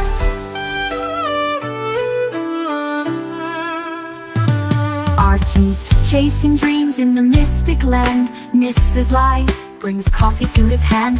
Family's calls echo on the phone. He's miles away, lost, but he's not alone. In old Shenzhen's glow, he likes to stray. With Mrs. Lie, they bonk till the light of day. Pack up your bags, and off you go. He's not showing up to New York Watch Show. Archie flies where the dragons soar. To romance Mrs. Lie until his balls are sore. Though the tears roll down in Brisbane town, Archie's 3-inch dick flops all around. Celebrations in the neon night, forgetting home, he's chasing new Asian delights. Pack up your bags, and off you go.